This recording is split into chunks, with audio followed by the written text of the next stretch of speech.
It was Halloween night in a small Ohio town called Meadow Creek, one of those quiet places that seemed to go out of its way to look ordinary. Rows of small houses lined the cracked streets, pumpkins glowed on porches, and kids in costumes ran up and down the sidewalks laughing and shouting for candy. The whole neighborhood felt alive, except for one house, the old Barlow house on the corner of Maple and Ninth. Everyone knew that house. It was the kind of place kids dared each other to run up to and knock on the door just to prove they were brave. The siding was gray and peeling. The windows were clouded with grime, and the porch sagged like it was about to collapse. It had been empty for years, or at least that's what people said. No one ever saw lights on, no cars in the driveway, nothing. But that night, as I walked home from a friend's Halloween party, I saw something that made me stop in the middle of the street. There was a light on in the Barlow house. It wasn't bright, more like the faint glow of an old lamp, flickering behind the curtain on the second floor. I stood there staring, the cold October wind cutting through my jacket, and for a long moment I told myself it was nothing, maybe just a reflection or a trick of the streetlights. But as I turned to leave, the curtain moved. Someone was standing there, just barely visible through the dirty glass. I tried to convince myself it was just a squatter, maybe some teenager sneaking in for a Halloween dare. But even from across the street, I could tell the shape was wrong. It was too tall, too still. I watched for a few more seconds, and then the light went out. I hurried home. The next morning, I told my friend Connor about it. He laughed. "Dude, you're telling me you saw the Barlow ghost?" he said between sips of coffee. "Every year someone says that. Last Halloween, it was Jenna. Year before that, it was the Peterson twins. The story's always the same." "What story?" I asked. "That the house was never actually empty. The Barlow family lived there back in the 70s. The dad, Martin Barlow, went crazy one night, killed his wife and daughter, and then disappeared. Cops never found him. They said he used to dress up in an old scarecrow costume for Halloween with a burlap sack over his head. People still see him standing at the window sometimes, waiting for someone to come up the steps." I laughed it off, but that story stuck with me. I didn't really believe in ghosts, but that image, the figure standing at the window, wouldn't leave my mind. A few nights later, as Halloween decorations started to come down, I took the long way home from work, passing the Barlow house again.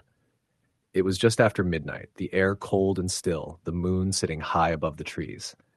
As I passed, I noticed the front door was open slightly, swinging in the wind. I told myself not to look, not to stop, but my feet wouldn't move. I stood at the end of the walkway, staring at that door, half expecting someone to step out. Then I saw it, movement in the dark, just beyond the doorway. It looked like a person, slouched forward with something hanging from their arms. I couldn't make out the details, but I swear I heard a faint scratching sound, like metal dragging on wood. Then slowly, the door creaked shut on its own. I turned and left. Over the next few days, weird things started happening. Small at first. I'd come home and find my porch light unscrewed or my trash cans tipped over. Then I started hearing footsteps outside my house late at night. The crunch of leaves, slow and deliberate, moving from one end of the yard to the other. One night, I woke up to the sound of tapping, soft, steady at my bedroom window. I froze, heart pounding, and reached for my phone to turn on the flashlight. The beam hit the glass, and for a split second, I saw it. Someone standing outside, wearing what looked like a burlap sack over their head, eye holes cut unevenly, a dark stain smeared down one side. I stumbled backward and hit the floor. When I looked again, the window was empty. The next morning, I went straight to the police. They sent a patrol car to check the property, but of course, there was no one there. The officer, a middle-aged guy with tired eyes, sighed when I mentioned the burlap sack. "You're not the first to see him," he said. "Every Halloween, people swear he's back. We've never caught anyone." That night, I decided to stay somewhere else. I packed a bag, locked all the doors, and was about to leave when I noticed something on my porch. It was a pumpkin, but not one I had carved. It was small and pale, with a jagged grin cut too deep, the inside rotting and dark. Sticking out of the top was a piece of folded paper. My hands shook as I opened it. "You shouldn't have looked at me." I didn't sleep that night. I stayed at a motel on the edge of town, but even there, I couldn't shake the feeling that someone was watching me. I kept the curtains drawn, but every time I glanced at the window, I swore I saw a faint outline, tall, still, with that sack over its head. The next morning, I drove back to my house just to grab a few things. The front door was wide open. Inside, everything was exactly how I left it, except for one thing. On the kitchen table was another note, written in the same shaky handwriting. You can't hide from me. You brought me home. I moved out that day. I never went back. But every year when Halloween rolls around, I get a letter in the mail with no return address. Inside, there's always a piece of burlap, rough, dirty, and smelling faintly of smoke. I throw them away without opening them now, but sometimes I wonder if he still remembers me, if somewhere out there in the dark, the Scarecrow Man is still watching, waiting for me to come home. Story the end. It was Halloween night in 2017 in a quiet suburban area of Raleigh, North Carolina. The kind of neighborhood where kids still ran from house to house without parents hovering over them, where the streets were lined with oaks that spilled their dry, crunchy leaves onto the sidewalks, and where nearly everyone knew each other by name. Most houses were decorated with the usual plastic skeletons, flickering orange lights, and fake cobwebs. But there was one house on the corner of Maplewood Drive that no one ever went near. It was the old Whitman house, abandoned for years. Neighbors said it had been empty since the elderly couple who lived there died under mysterious circumstances. Some claimed they'd seen lights in those at night, even though the electricity had supposedly been cut off years ago. Others said the front porch creaked like someone was pacing on it, though no one was ever there. By the time I moved to Raleigh for my first job after college, the house had already earned a reputation among local teens and trick-or-treaters as cursed or haunted. I was 23, living in a small apartment with my friend Marcus. We were both recent college grads, bored and looking for some excitement on Halloween. That year, a few of our friends decided to dare each other to go into the Whitman house. It was supposed to be a joke, a rite of passage. Marcus and I weren't really into pranks, but he convinced me to go along. It's Halloween, he said. Nothing scary actually happens. Around 10 p.m., we walked down the street toward the house. The air was crisp, carrying the smell of leaves and the faint smoke from chimneys. Kids still ran past in costumes, but the Whitman house loomed in silence at the end of the street. Its shutters were crooked, paint peeling, and a single porch light flickered weakly, as if struggling to stay on. The front gate squeaked loudly when we pushed it open. The yard was overgrown, grass reaching our knees, and weeds curling around the steps. The front door was closed, but the knob looked old and tarnished, almost black with rust. Marcus nudged it, and to our surprise, it swung open easily. Probably rotted wood, I said, stepping inside. The air inside was cold, unnaturally cold, even for late October. Dust motes floated in the weak light of our flashlights. Furniture covered in sheets sat like forgotten ghosts, and the walls were stained with age. The smell was horrible. Damp wood, mold, and something faintly metallic like dried blood. Marcus laughed nervously. Ha! Totally normal. Just an old house. We started exploring the ground floor. The living room had an old fireplace, blackened with soot, and a mantel covered with thick dust. On the wall, an old portrait hung crooked, showing the Whitman couple. Their eyes seemed to follow us, though I tried to tell myself it was just a trick of the light. Then we heard it, a faint tapping sound coming from upstairs. Slow, deliberate, like someone was knocking on the wall. Marcus shrugged. Probably rats. Or maybe ghosts, I muttered, trying to sound joking, though my stomach twisted. We went upstairs. The floorboards groaned under our weight. At the top of the stairs, the hallway stretched darkly ahead, doors on either side. The tapping continued, now accompanied by a dragging sound. Something scraping across the floor, moving slowly toward the far end of the hall. We froze. Maybe it's just the wind, Marcus whispered, but his voice shook. One of the doors on the right creaked open on its own. A cold gust of air rushed past us, carrying the smell of rot. I shined my flashlight inside. The room was empty, except for the bed. On it lay a pile of something pale, twisted, and wet-looking. My heart leapt. Holy, what is that? I whispered. Marcus leaned closer, his light shaking. I couldn't tell at first, then I realized it was a human-shaped figure, its skin gray, shriveled, and wet. Its mouth was open in a permanent scream, eyes hollow, staring. A thin layer of hair clung to its scalp. I stumbled back. We need to leave. Now. Marcus nodded, but as we turned to run, the floorboards behind us groaned. The dragging sound grew closer, faster. Something heavy was moving toward us, following. We ran down the hall, but when we reached the staircase, the attic door at the end of the hall creaked open. A hand, thin, pale, and bony, reached down. The dragging stopped, and a rasping voice whispered from above, "Don't leave me." We bolted down the stairs, nearly tripping over the warped boards. In the living room, the front door wouldn't budge. I shoved with all my strength, then Marcus slammed into it. Finally, it swung open. We ran outside into the yard, gasping for air. The street was quiet. The kids' laughter and the smell of Halloween treats had disappeared. We looked back at the house.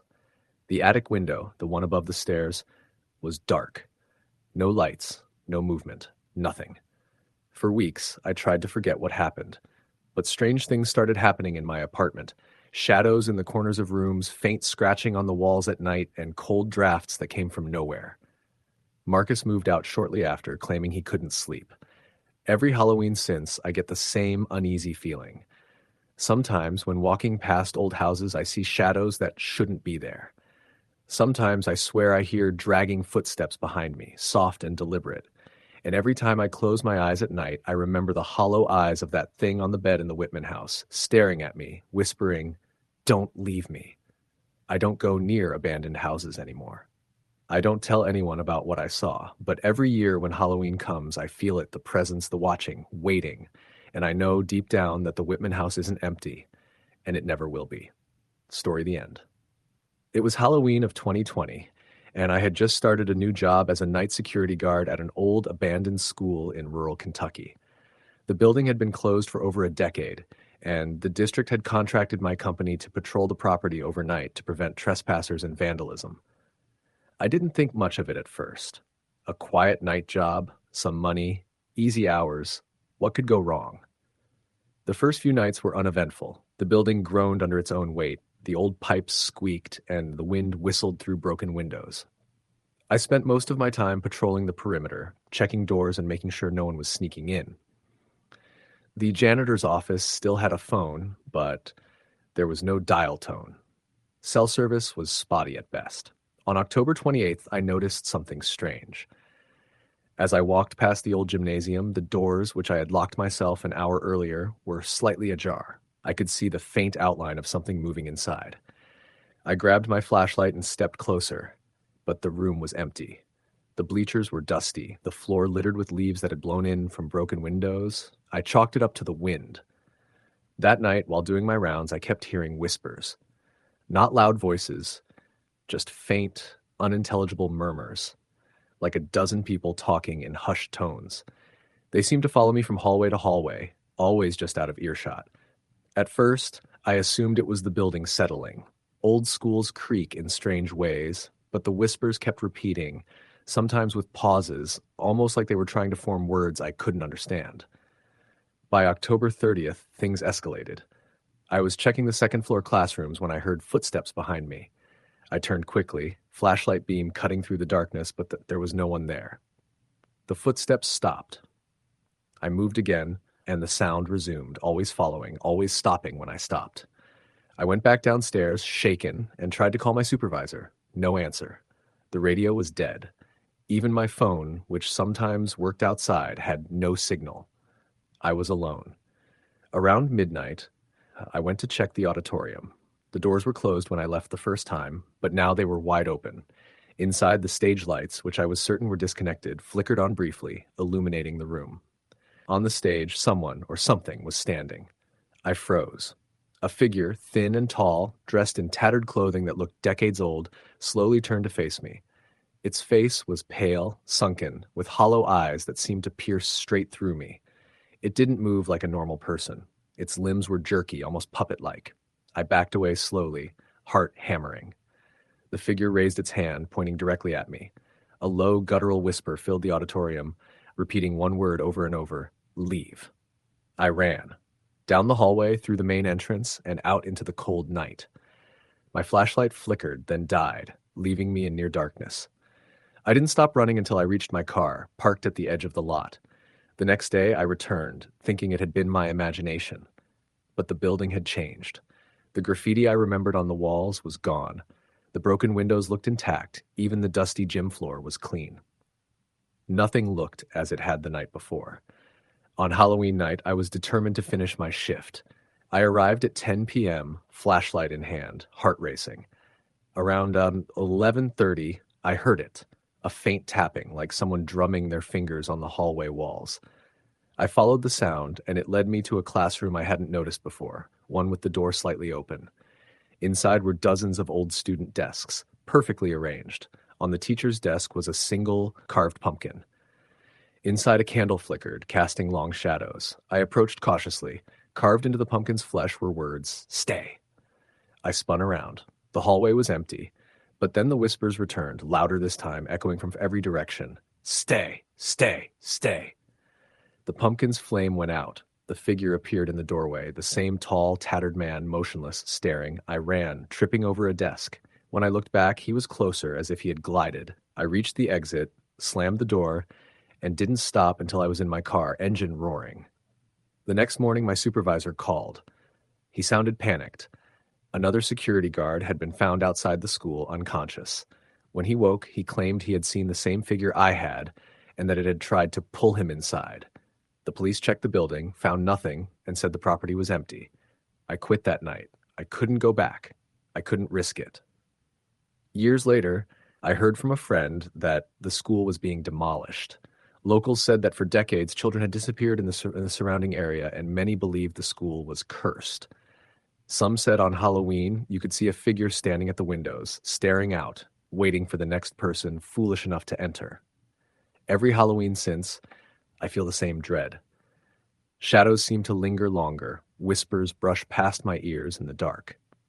I've never been inside a school at night again, and sometimes when I close my eyes, I see him, the tall figure in tattered clothing, pointing, waiting, whispering, "Leave." Story the end. It was October 2018, and I had just taken a temporary job as an overnight clerk at a 24-hour convenience store in the small town of Haverhill, Massachusetts. I was 23, freshly out of college, and needed the money while I looked for a more permanent job. The store was on the edge of town, near the woods, and the nearest neighbors were at least a half-mile away. It wasn't unusual to have quiet nights, and I mostly spent my shifts stocking shelves, checking the cameras, and listening to the hum of the fluorescent lights. The first weird incident happened on October 22nd.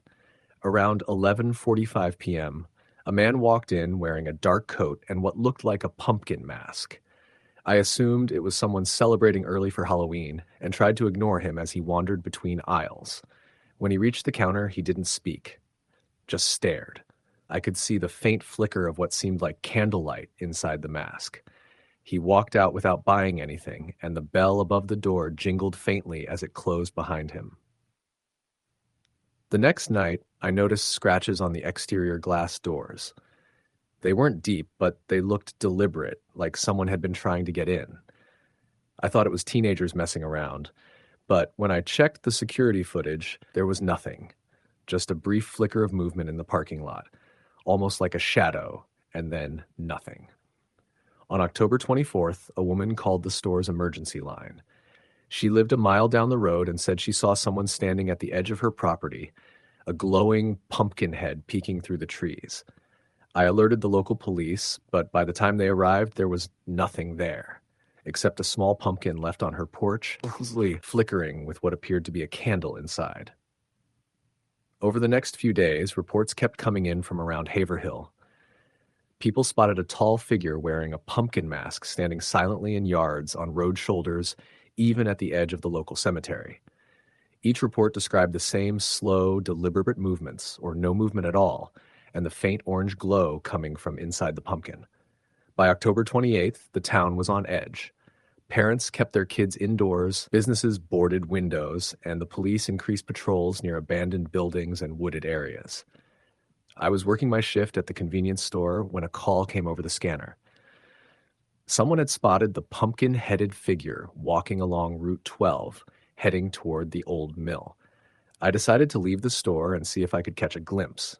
The night was unnervingly quiet, the only sounds coming from my footsteps on the empty road and the wind rustling through the trees. As I approached the mill, I saw it, a tall figure, perfectly still, with a pumpkin glowing faintly in the darkness. Its presence was suffocating, like it filled the air with some unseen weight. I froze, my flashlight shaking in my hand. When I blinked, it was gone. No footprints, no trace, only the faint echo of my own heartbeat. Halloween night came, and Haverhill was deserted. Most people stayed indoors, leaving their decorations unlit. Around midnight, I received a call from a man who lived near the edge of town. He described someone standing silently in his yard, the pumpkin mask glowing orange. He said it didn't move, didn't speak, but seemed to watch him. When police arrived, the man had vanished, but there was another pumpkin, placed on the porch, still flickering with a small candle. After that Halloween, reports ceased, but the memory lingered. People in Haverhill avoided the woods at night and never left pumpkins outside again. I left town the following spring, unable to shake the feeling of being watched. Every October, I remember that faint flicker of candlelight in a pumpkin mask, and I wonder if he's still out there, waiting. Story the end. It was Halloween night in 2021, and I was working the closing shift at a small gas station just outside a rural town in Ohio, the kind of place where the nearest neighbor was a mile away, and the only sounds at night were the wind and the occasional hum of passing trucks on the highway. I'd been there for 6 months, and though it wasn't exciting, it was quiet until that night. I clocked in at 10 p.m. My coworker Dan looked relieved to see me. "Weird night?" he said, glancing toward the glass doors. "Power's been flickering all evening, and some guy's been hanging around the parking lot." I frowned. "What guy?" Dan shrugged. "Tall, wearing a mask. I thought it was some Halloween prank, but he never came in. Just stood near the pumps, staring toward the store." When I looked outside, no one was there. The parking lot was empty except for a single truck parked near the edge of the light. Its engine was off, but I couldn't see anyone inside. Dan left, muttering about getting home to his kids. I was alone, and the silence immediately felt heavier than usual. The clock on the wall read 10:13 p.m., Halloween night. I figured people would come by for snacks or gas after the town parade ended, but the place stayed eerily quiet. At around 11, the lights flickered again. I walked around back to check the breaker when I heard a sound, like footsteps outside the side door. I froze. The steps stopped when I did. I waited, heart pounding, but all I heard was the wind. When I returned to the counter, I noticed the truck was gone. In its place near the gas pumps, something small sat on the ground, a plastic jack-o'-lantern bucket. I hadn't seen it there before. I stepped outside, the cold biting at my face. The bucket was filled with candy, Tootsie Rolls, lollipops, and a few old-looking chocolate bars I didn't recognize. I bent down to pick it up, but there was a note beneath it. In shaky handwriting, it said, "Take one." I laughed to myself, probably a leftover from some local's prank. I brought it inside and set it near the counter, figuring I'd throw it out later. Around 11:40, a woman walked in. She looked nervous, glancing behind her before stepping up to the counter. Her hands trembled as she put down a 20 for gas. "You okay?" I asked. She nodded quickly. "Yeah. Just, there's a man walking along the highway. He's wearing a mask. He tried to wave me down, but when I drove past, he started running after my car." I felt my chest tighten. "What kind of mask?" She hesitated. "Pumpkin. Like an old Halloween mask. Cracked. Looked dirty." My mouth went dry. I told her to hang out inside while I checked the cameras. As I rewound the footage, I saw it. A tall man in a dirty orange mask walking slowly past the pumps about 10 minutes earlier. He stopped directly in front of the door, staring through the glass, then turned and disappeared toward the woods. The woman left after a few minutes, saying her husband was expecting her. I locked the door after she drove off and stood behind the counter, staring at the dark highway outside. Midnight came. The air inside felt stale and heavy. I was scanning the aisles when the motion sensor by the door beeped, a sharp ding that made me jump. No one had come in. The door was still locked and the parking lot was empty. Then the power went out. The entire store fell into blackness except for the faint red glow of the exit sign. I reached for my phone flashlight, hands trembling. The silence was so thick I could hear my heartbeat, and then 3 slow knocks on the glass door. I turned, the flashlight beam shaking in my hand. Through the light, I saw him, the man in the cracked pumpkin mask. He stood perfectly still, head tilted, one hand pressed against the glass. I took a step back, fumbling for the phone behind the counter. The line was dead. No dial tone. "Hey!" I yelled. "Get out of here!" No response. Then he slowly raised his other hand. I thought he was pointing at me, but he wasn't. He was holding something. I squinted. It was the plastic pumpkin bucket, the same one I'd brought inside. Only now it was empty. I grabbed the baseball bat from under the counter and moved toward the door, keeping my distance. "I'm calling the cops," I said, though my voice shook.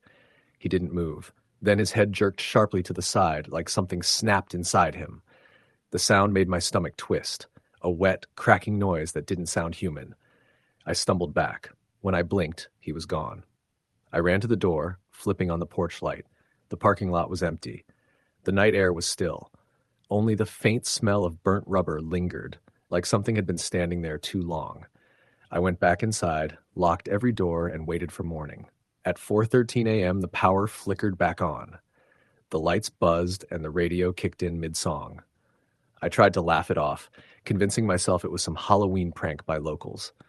But then I checked the security footage again. The man was still there.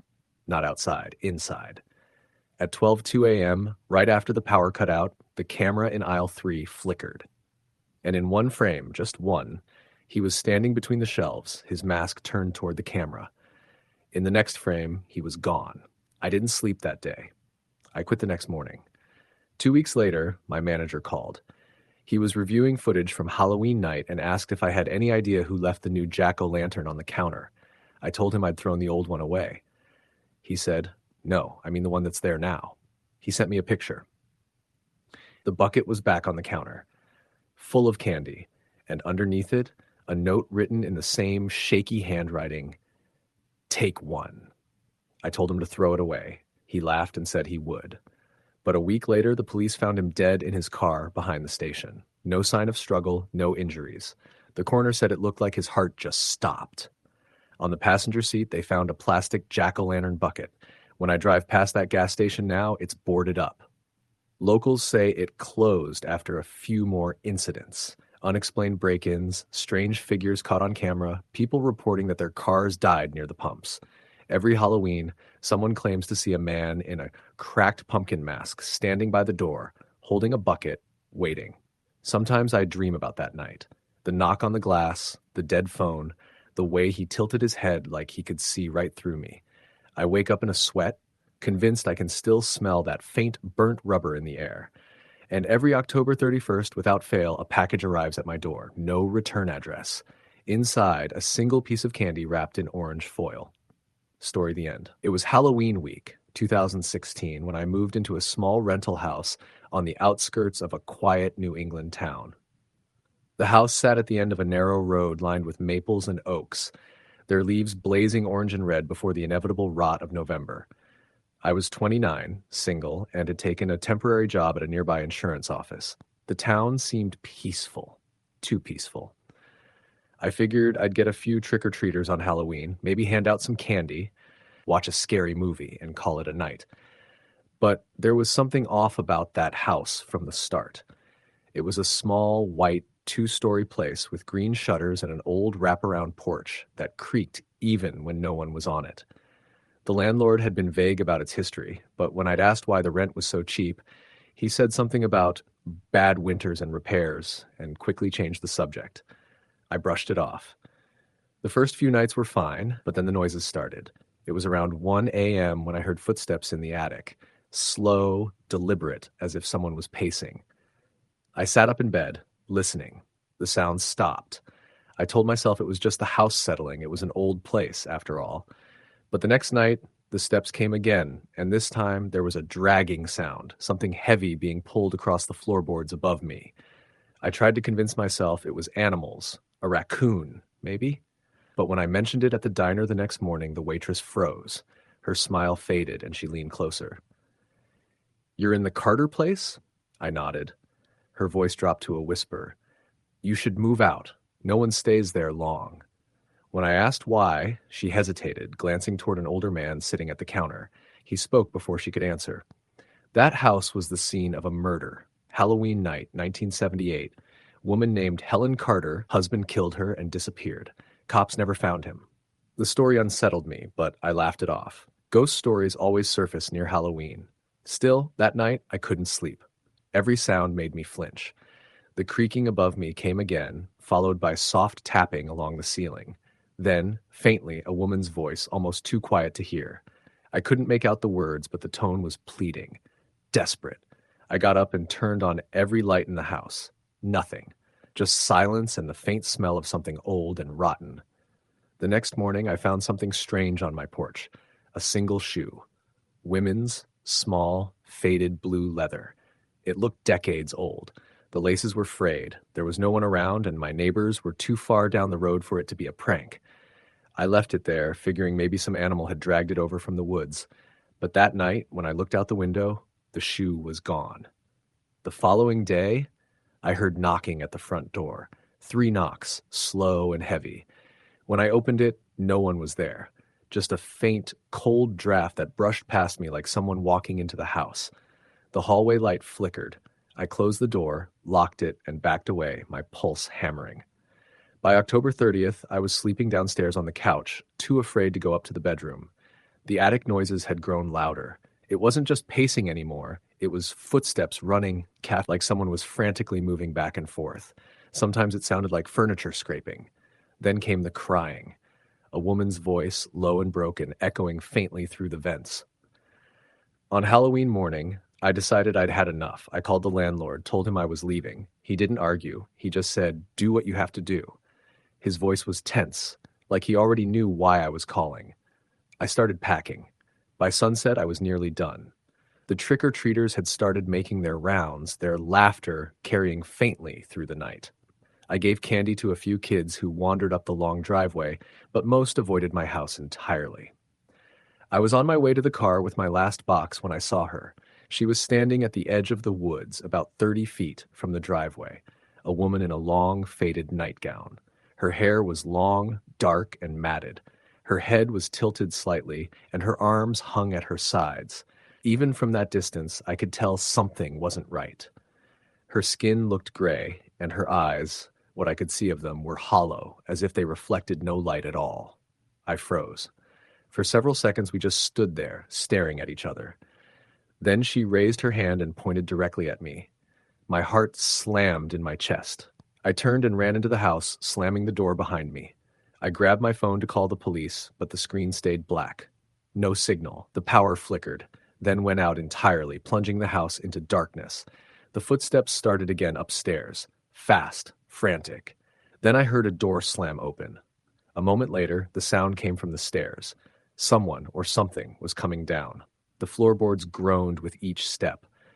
I backed away, fumbling for a flashlight, but before I could find it, I saw her silhouette at the bottom of the staircase. The same woman from the woods. Her head hung low, her hair covering most of her face. I could see her feet, bare, gray, leaving dark prints on the floor as if they were wet. When she lifted her face, I saw that her eyes weren't eyes at all. They were black holes, empty and endless. Her mouth moved, but no sound came out at first. Then suddenly, in a whisper so low it barely reached me, she said, "He never left." The air went ice cold. My breath fogged. I stumbled back toward the kitchen. The smell of rot grew stronger. Then I heard heavy footsteps upstairs again, different ones this time. Slow. Heavy. Male. She turned her head toward the noise, then back to me. "He's here," she whispered, and disappeared. I didn't wait to see what would happen next. I grabbed my car keys and bolted out the back door. I didn't look back as I tore down the driveway and out onto the main road. When I finally stopped at a gas station several miles away, I was shaking so badly I could barely speak. I told the clerk what happened, and he went pale. "That house?" he said. "You're lucky you got out." He told me that after Helen Carter was killed, neighbors sometimes saw lights in the attic. They said her husband's body was never found, but a few years ago, a different tenant found something buried under the floorboards, bones, old and dry. The coroner said they'd been there for decades. I moved out of town the next morning. I never went back for my things. But sometimes, around Halloween, I get calls from unknown numbers. When I answer, it's just silent, except for faint footsteps, somewhere distant. Once I heard a woman whisper, "He never left." I hung up immediately, but that voice still echoes in my head. Story the end. It started as just another quiet Halloween in the small town of Fairbrook, Illinois, a town where nothing ever really happened. The kind of place that still had kids running from door to door shouting trick or treat without parents worrying too much. The leaves had already fallen, coating the streets in a blanket of brown and orange. Most houses were decorated with the usual skeletons, glowing pumpkins, and cheap cobwebs stretched across porches. But there was one house that everyone avoided on Halloween. It sat on the corner of Ash Grove and Maple, the old Ferris house. No one had lived there in over a decade. Its shutters hung crooked, the paint peeled in long strips, and a single light bulb flickered behind the cracked window. Some said an old man used to live there, a retired mortician named Harold Ferris, who disappeared one Halloween night years ago. The story went that he used to decorate his porch with real bones, claiming they were props from the funeral home he once worked at. No one ever proved it, but after his disappearance, kids dared each other to go up to the porch and knock. Some swore they heard someone moving inside. Others said they saw lights flicker in the attic when no electricity was connected to the house. That Halloween, 4 friends, Jake, Ryan, Melissa, and Claire, decided they were too old for trick-or-treating but too young for the parties at the high school. So when Ryan suggested breaking into the Ferris house, everyone laughed nervously but agreed. It wasn't about ghosts, they said. It was about doing something scary, something memorable before they all graduated next spring. They met around 9 that night. The moon was half covered in clouds, and the air carried that sharp chill that only October nights seem to have. Ryan brought a flashlight, Jake carried his phone for video, Melissa had a pack of cigarettes and a flask she stole from her dad, and Claire just kept saying they should make it quick. When they reached the Ferris house, the front gate creaked as they pushed it open. The grass was high, dry, and yellow, brushing against their jeans. The porch steps groaned with every step, and a smell hit them, like damp wood and something faintly metallic. Jake started recording immediately. "All right, this is the night we prove the Ferris house is just a house," he said, forcing a laugh. "If you see a ghost, scream for the camera."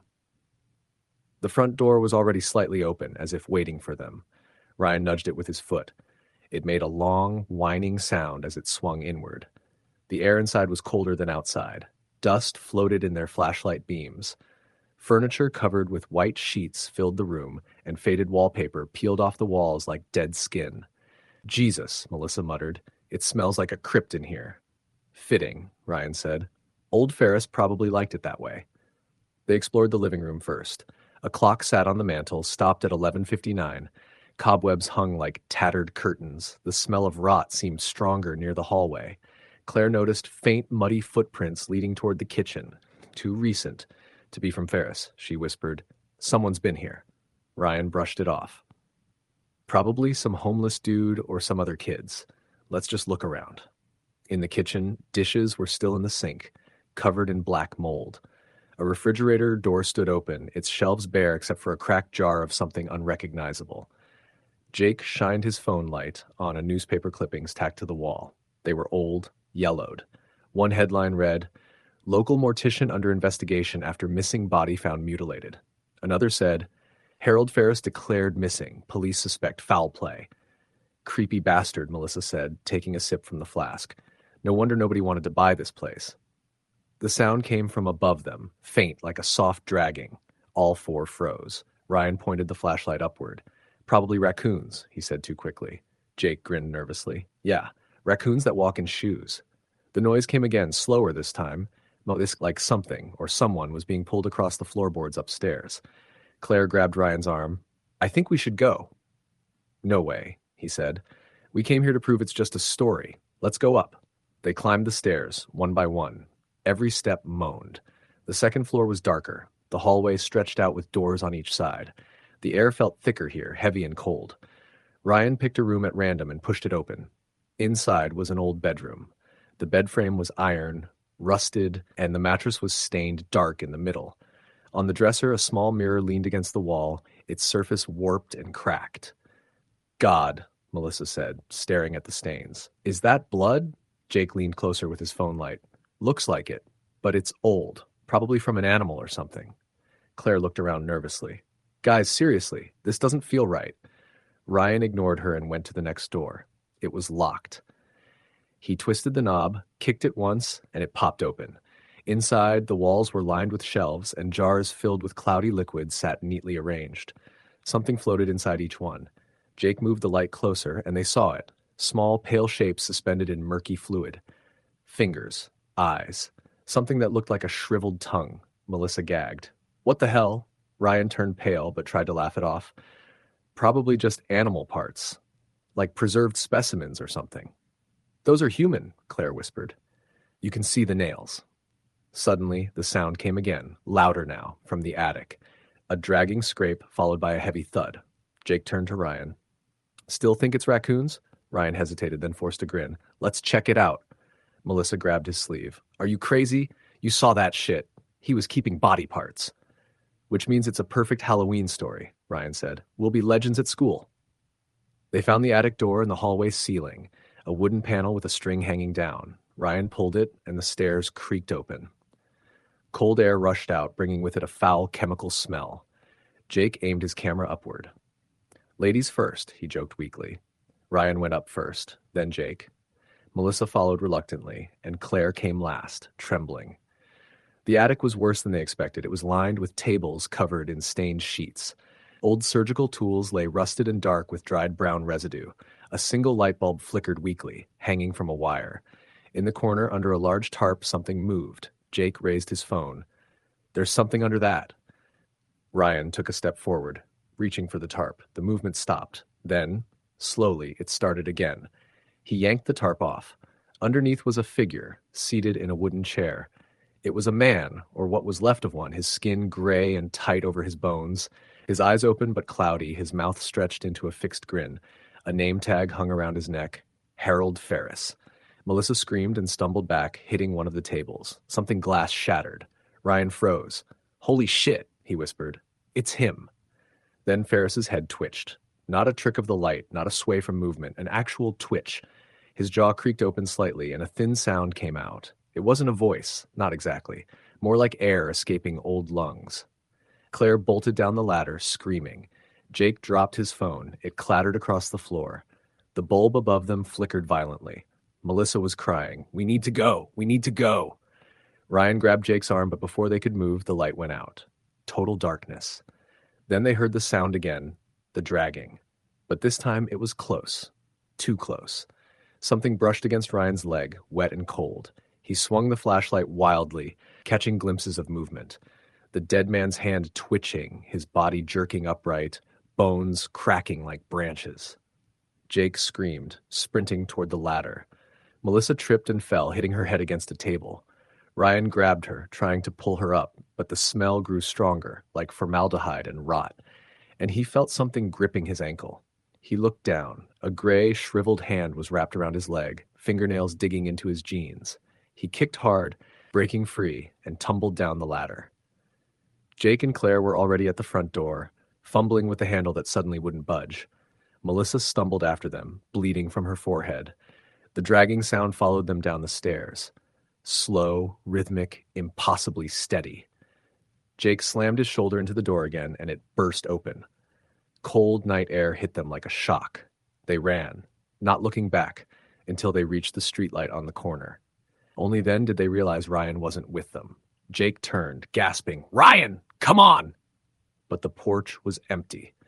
The door had shut again.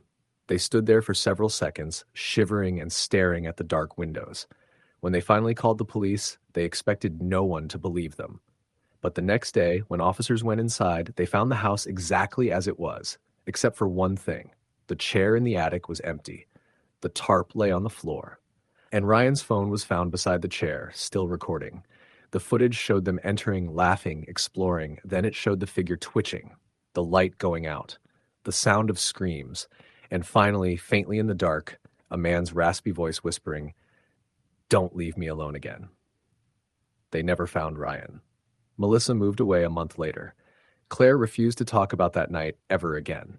Jake dropped out of school and started drinking heavily. He told one friend years later that sometimes, when he walked by the Ferris house, he'd see the attic light on, and someone standing in the window, watching. Every Halloween since then, people say they hear dragging footsteps in the attic of the Ferris house, even though no one lives there. And sometimes, if you pass by late enough, you can see a faint glow inside, like a flashlight beam moving from room to room. Jake swore that once, when he was brave enough to look closer, he saw 4 shadows instead of one. Story the end. The Halloween of my 17th year in Millfield, Ohio, was colder than usual. The wind cut through the streets like a knife, carrying the damp scent of fallen leaves and distant bonfires. Most of the town's kids were out in costumes, wandering from house to house, but my friends, Tyler, Jenna, and my younger brother, Cole, had different plans. We were going to explore the old Whitmore estate, a sprawling property on the outskirts of town that had been abandoned since the late 1970s. The Whitmore estate was infamous. The family had vanished one Halloween night, leaving behind a mansion that quickly fell into ruin. Stories circulated of strange lights in the windows, faint cries echoing through the fog, and shadows moving independently of anything living. The locals warned that the estate was cursed, but that only fueled our teenage curiosity. We arrived just as the sun dipped below the horizon, leaving the mansion cloaked in darkness and fog. Its silhouette was imposing, a 3-story Victorian with peeling gray paint, turrets rising like jagged teeth, and windows that glimmered faintly in the moonlight. The overgrown lawn was dotted with rotting furniture and rusting swing sets, the remnants of a childhood long abandoned. Tyler hopped out of the car immediately. "Let's check it out." "This place is perfect for pictures." Jenna shivered. "I don't know. It feels wrong." Cole, only 12, grabbed my sleeve. "I don't like it. Something's off." I brushed it off. "It's just an old house. We'll go in, look around, maybe get a few shots, and leave." The porch creaked beneath our weight as we approached the front door. It was slightly ajar, swaying in the wind that had suddenly picked up. I pushed it open, and a long, high-pitched squeal echoed through the empty halls. Inside, the air was thick with dust, mildew, and something metallic that made my stomach twist. Broken furniture and scattered newspapers covered the floor, and shadows clung to every corner. We started with the first floor. The parlor had a fireplace filled with soot, and on the mantel were dozens of photographs of the Whitmore family. Their smiles were stiff, unnatural, and the eyes seemed to follow us. As I stared, I noticed something subtle. The shadows in the room moved against the light, stretching unnaturally, twisting in ways no human shadow could. Suddenly, a floorboard upstairs creaked loudly. We froze. "Did you hear that?" Cole whispered. "Probably just the house settling," Tyler said, though his voice lacked confidence. Then came a faint whisper from above. "Go, leave, now." We all froze. It was soft, breathy, and unmistakably human. Jenna grabbed my arm. "We should go, right now." I tried to reassure her, but curiosity made me take a cautious step toward the staircase. As we ascended, the temperature dropped sharply. Our breaths became visible in the dim light of our flashlights. The hallway stretched far beyond what I remembered from pictures. Doors on either side, all closed, and at the end, a faint flicker of light. We approached the room cautiously. Inside was a nursery, perfectly preserved as if frozen in time. A small crib sat in the corner, toys scattered on the floor, and the wallpaper was decorated with faded pastel patterns. A rocking chair moved slightly, though no one was in it. Tyler stepped forward. "See? Nothing's here. Just an old house." But then the rocking chair stopped abruptly. A shadow stretched across the wall, taller than any human, moving independently of the light. The whispering returned, overlapping, urgent. "Leave, leave, leave." Panic surged. We bolted down the hallway, checking doors at random. Many were locked. Some led to closets. From somewhere above, a door slammed and distorted laughter filled the air. It was childlike but warped, echoing unnaturally. We reached the staircase and rushed down. The front door where we had entered was now gone, replaced by a solid wall, smooth and cold. "No," Jenna whispered, backing away. Cole cried, "I told you! I said something was wrong." We frantically searched for another exit. At the back of the house, Tyler found a small service door hidden behind a wardrobe. We forced it open and stumbled into the overgrown yard. The cold night air hit us like a wave. The mansion loomed behind us, dark and still, yet somehow alive.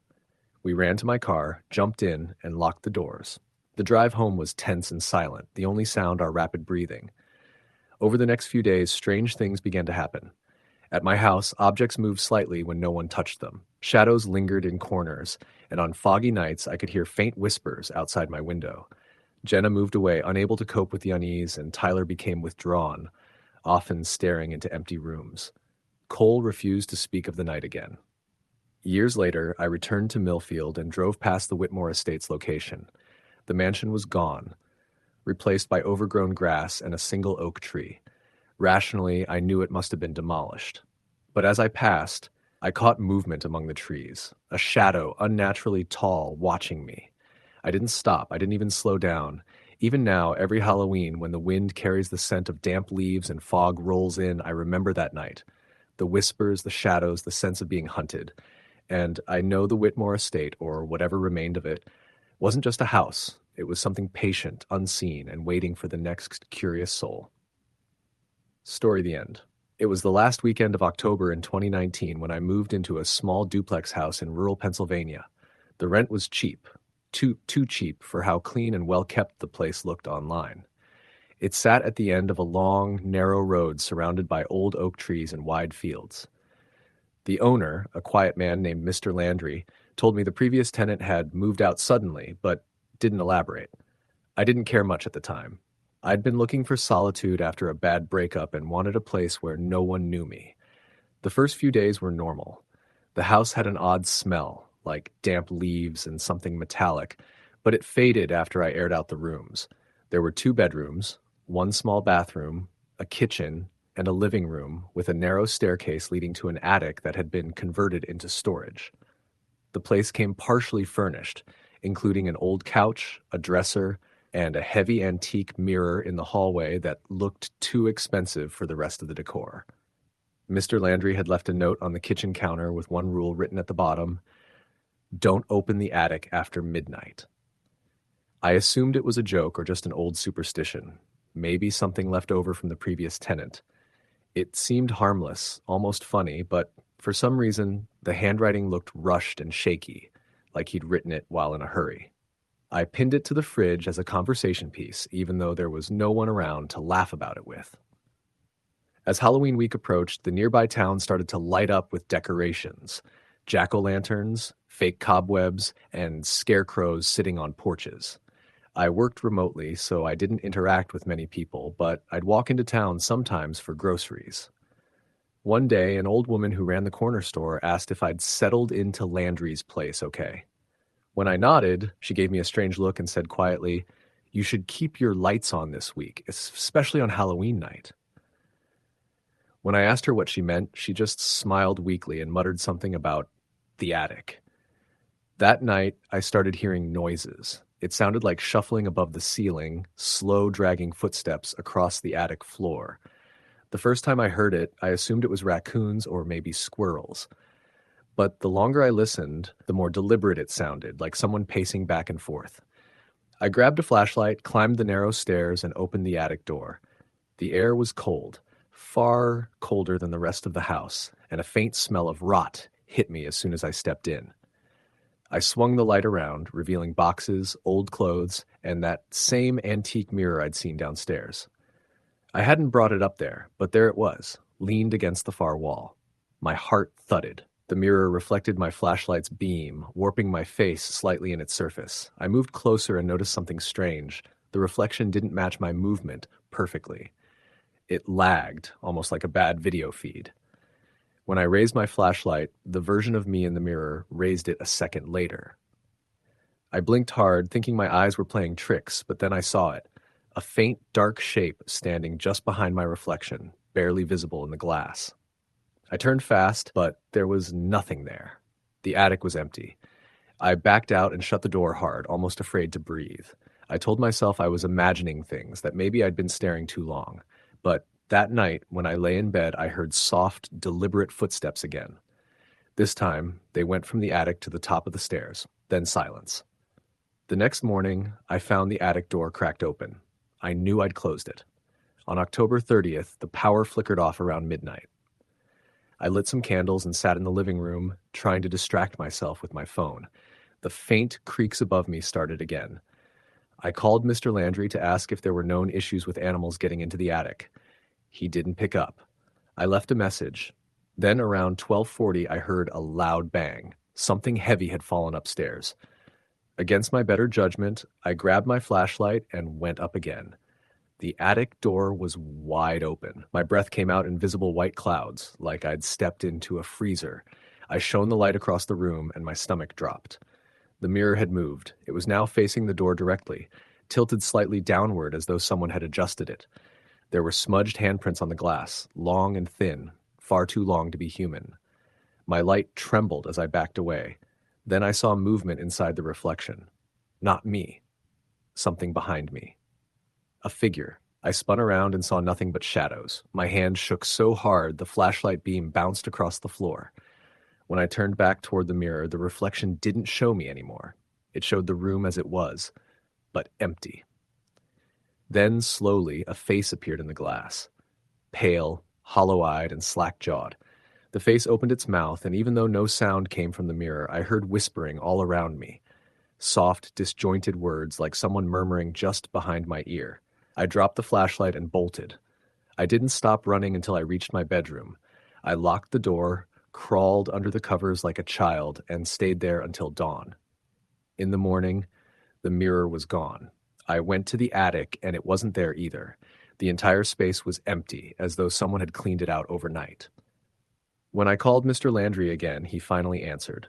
I told him what had happened, and there was a long silence before he spoke. His voice sounded dry, almost emotionless. That mirror doesn't belong to me, he said. It's been there since before I bought the place. He paused. If you see it again, don't touch it. Don't look in it. Just leave. I didn't wait for Halloween night. I packed a bag and drove to a motel in town. The place was cheap, but at least it was crowded. That evening, as I was brushing my teeth in the motel bathroom, I looked up and froze. The mirror on the wall was identical to the one from the attic. For a few seconds, everything was fine. Then the reflection behind me changed. The motel bathroom stayed the same, but there was something standing in the doorway, a dark, human-like shape with a bent neck and long fingers reaching for me.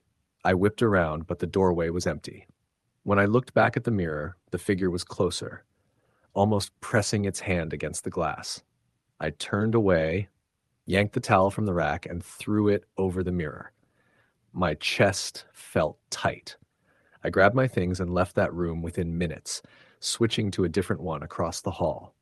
The next morning, I returned to the duplex with 2 men from a local moving company. I didn't tell them what had happened. I just wanted my stuff out. When we opened the front door, the air inside was icy cold, and there was a faint humming sound coming from upstairs. One of the men went up ahead of me and called out, "Hey, there's something here!" When I reached the attic, the mirror was back, standing perfectly upright in the middle of the room, reflecting all 3 of us. The mover frowned and asked if I wanted to take it. I said no, almost shouting. He chuckled nervously and moved closer to inspect it. "Weird," he said. "Feels warm." He placed his hand on the glass and screamed. He fell backward, clutching his hand like he'd touched boiling water. His skin was red and blistering. The other guy and I pulled him down the stairs, and when I looked back, the attic door was slowly closing on its own. We ran out of that house and didn't stop until we were outside by the truck. I called 911. The paramedics came and treated the mover's hand. They said it looked like a second-degree burn, though he swore it hadn't been hot, just that the glass had pulled at his skin like it was alive. I moved out that same day. 2 weeks later, Mr. Landry called me. He said the house had been broken into. The only thing missing was the mirror. The police assumed it had been stolen, but there were no signs of forced entry. The attic door had been found open, the floor covered in long, thin prints like hands dragging through dust. I tried to put it all behind me. I rented a new apartment in Pittsburgh and threw away every mirror I owned. Halloween came again the next year, and I stayed inside, refusing to open the door even when kids knocked for candy. Around 11 p.m., I finally decided to take a shower before bed. When I came out, the bathroom mirror, which I had replaced with a small, foggy plastic one, was fogged up from the steam. I wiped it with my hand, and for a moment I thought I saw something move behind me in the reflection. But when I looked over my shoulder, the room was empty. That night, I dreamt of the attic again. The same cold air, the same faint humming sound. In the dream, the mirror was there, facing me. The glass shimmered, and a shape pressed against it from the other side, a pale figure with hollow eyes and burned fingers. I woke up gasping, drenched in sweat. The humming sound from my dream was still there, faint but real, somewhere in the apartment. I sat up, listening hard. It was coming from the bathroom. When I went to check, the mirror was completely clear. No fog. Just my reflection staring back. I started to turn away when I noticed something. My reflection didn't move. It just smiled. I ran. I left everything behind that night.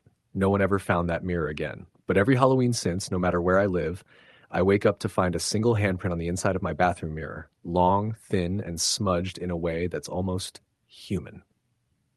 Story the end.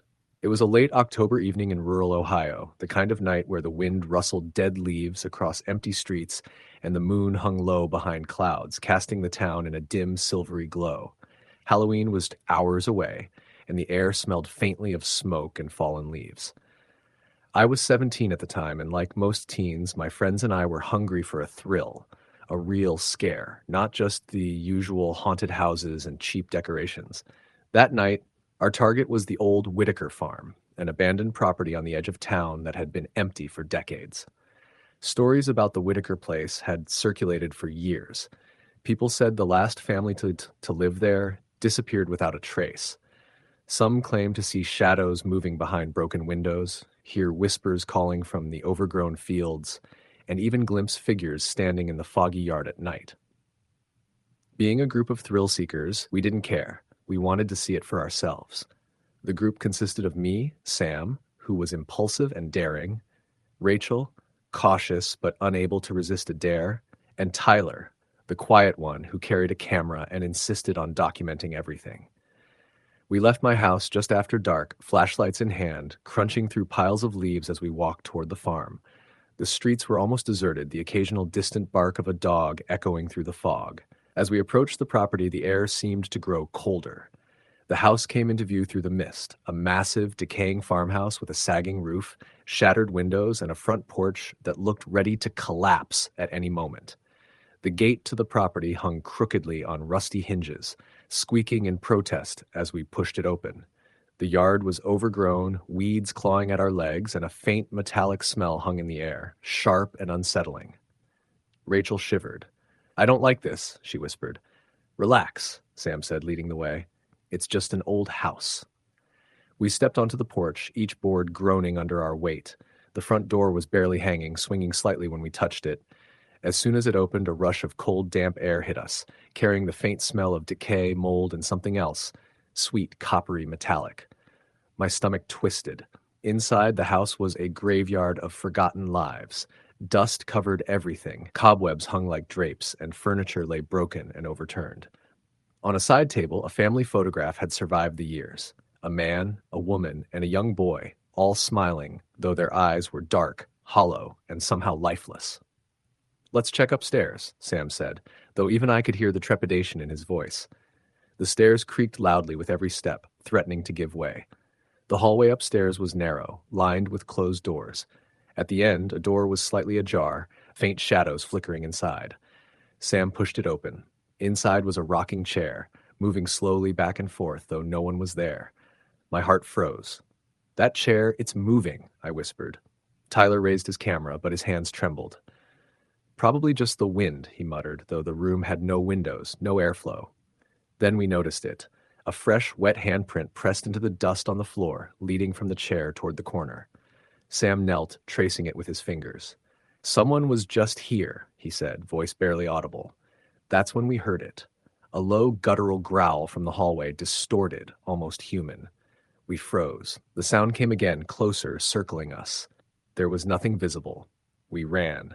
Down the stairs, through the living room, out the front door. The fog pressed against us, cold and heavy, muffling our footsteps. We didn't stop until we reached the main road, the normal world with its streetlights and other houses suddenly feeling impossibly safe. In the days that followed, the experiences escalated. Shadows moved independently of their objects. Doors in our homes opened and closed by themselves. I would wake in the night to find muddy footprints leading across my bedroom floor, even though the windows were closed. Rachel began hearing whispers that repeated her thoughts back to her in strange, unfamiliar voices.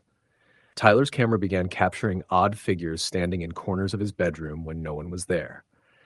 It all culminated one night when I was alone at home. Sitting at my desk, I felt it before I saw it. A suffocating pressure on my chest, heavy and impossible, like someone was pressing down with all their weight. I looked up, and standing in my doorway was the figure from the Whitaker farm. Tall, pale, impossibly thin, dark, hollow eyes staring directly at me. Its fingers were long, skeletal, pointing toward me. I couldn't move. I couldn't scream. The air itself seemed to solidify around me. Then it whispered, low and raspy, "You saw me. Now you belong." And it was gone. The pressure lifted, leaving me shaking, gasping for air. My parents returned home minutes later, finding me in tears, incoherent. I tried to explain, but no one believed me. Years have passed, but every October the memory returns. Shadows twist oddly, the cold presses against me, and faint whispers echo through the air. I've moved hundreds of miles away, yet I still catch glimpses of figures in broken windows, waiting. The Whitaker farm remains abandoned, a dark silhouette against the foggy night. Every Halloween, I remember the rocking chair, the wet handprint, the figure with hollow eyes, and I remember the lesson I learned. Some doors once opened never close. Some shadows once seen never release you. Halloween is more than costumes and candy. It is a night when the forgotten reach out to the living, and when curiosity can cost you everything. Story the end. It was late October of 2016, and I had just moved to a small town called Ashwood in rural Pennsylvania. I was 22, working my first real job as an overnight security guard at a local warehouse that stored seasonal decorations and party supplies.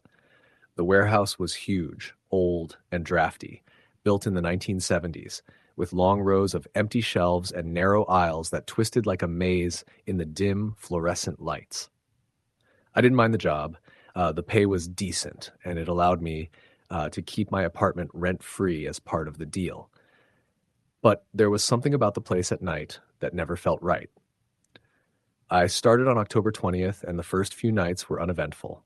I walked the perimeter, made my rounds, and checked the cameras. The building creaked and groaned like old bones, but I figured it was just the temperature dropping. Ashwood itself was quiet. Few people lived here, and even fewer stayed out after dark. The first unusual event happened on the 23rd. Around 1:30 a.m., my phone buzzed. It was a local police scanner app alerting me to a call. A woman reported a man in a creepy pumpkin mask walking through her yard. I laughed it off, probably some prankster. But what caught my attention was that the address was less than 2 miles from my apartment. I made a mental note, but didn't think much of it. A few hours later, while doing my rounds inside the warehouse, I heard a faint rustling from the loading dock.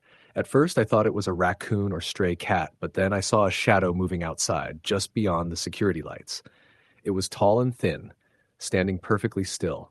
Its head seemed wrong, orange, round, glowing faintly. I froze. My first thought was that it was a prankster with a Halloween costume. But when I flipped on my flashlight and peered through the glass doors, the figure didn't move. It didn't even seem human.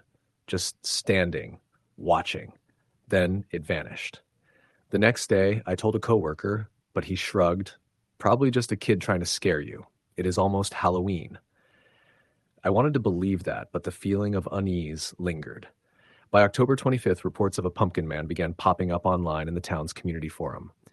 People described a tall figure, always wearing a glowing pumpkin mask, appearing in yards, alleyways, and near abandoned buildings. Each sighting described the same slow, deliberate movements, or sometimes no movement at all. People swore the figure seemed to be watching them, even when it was standing in complete darkness. On October 26th, I was finishing a shift when my radio crackled. "Security, we have a report at 301 Mill Street," the dispatcher said. "Caller says there's someone walking through the yard with a pumpkin head."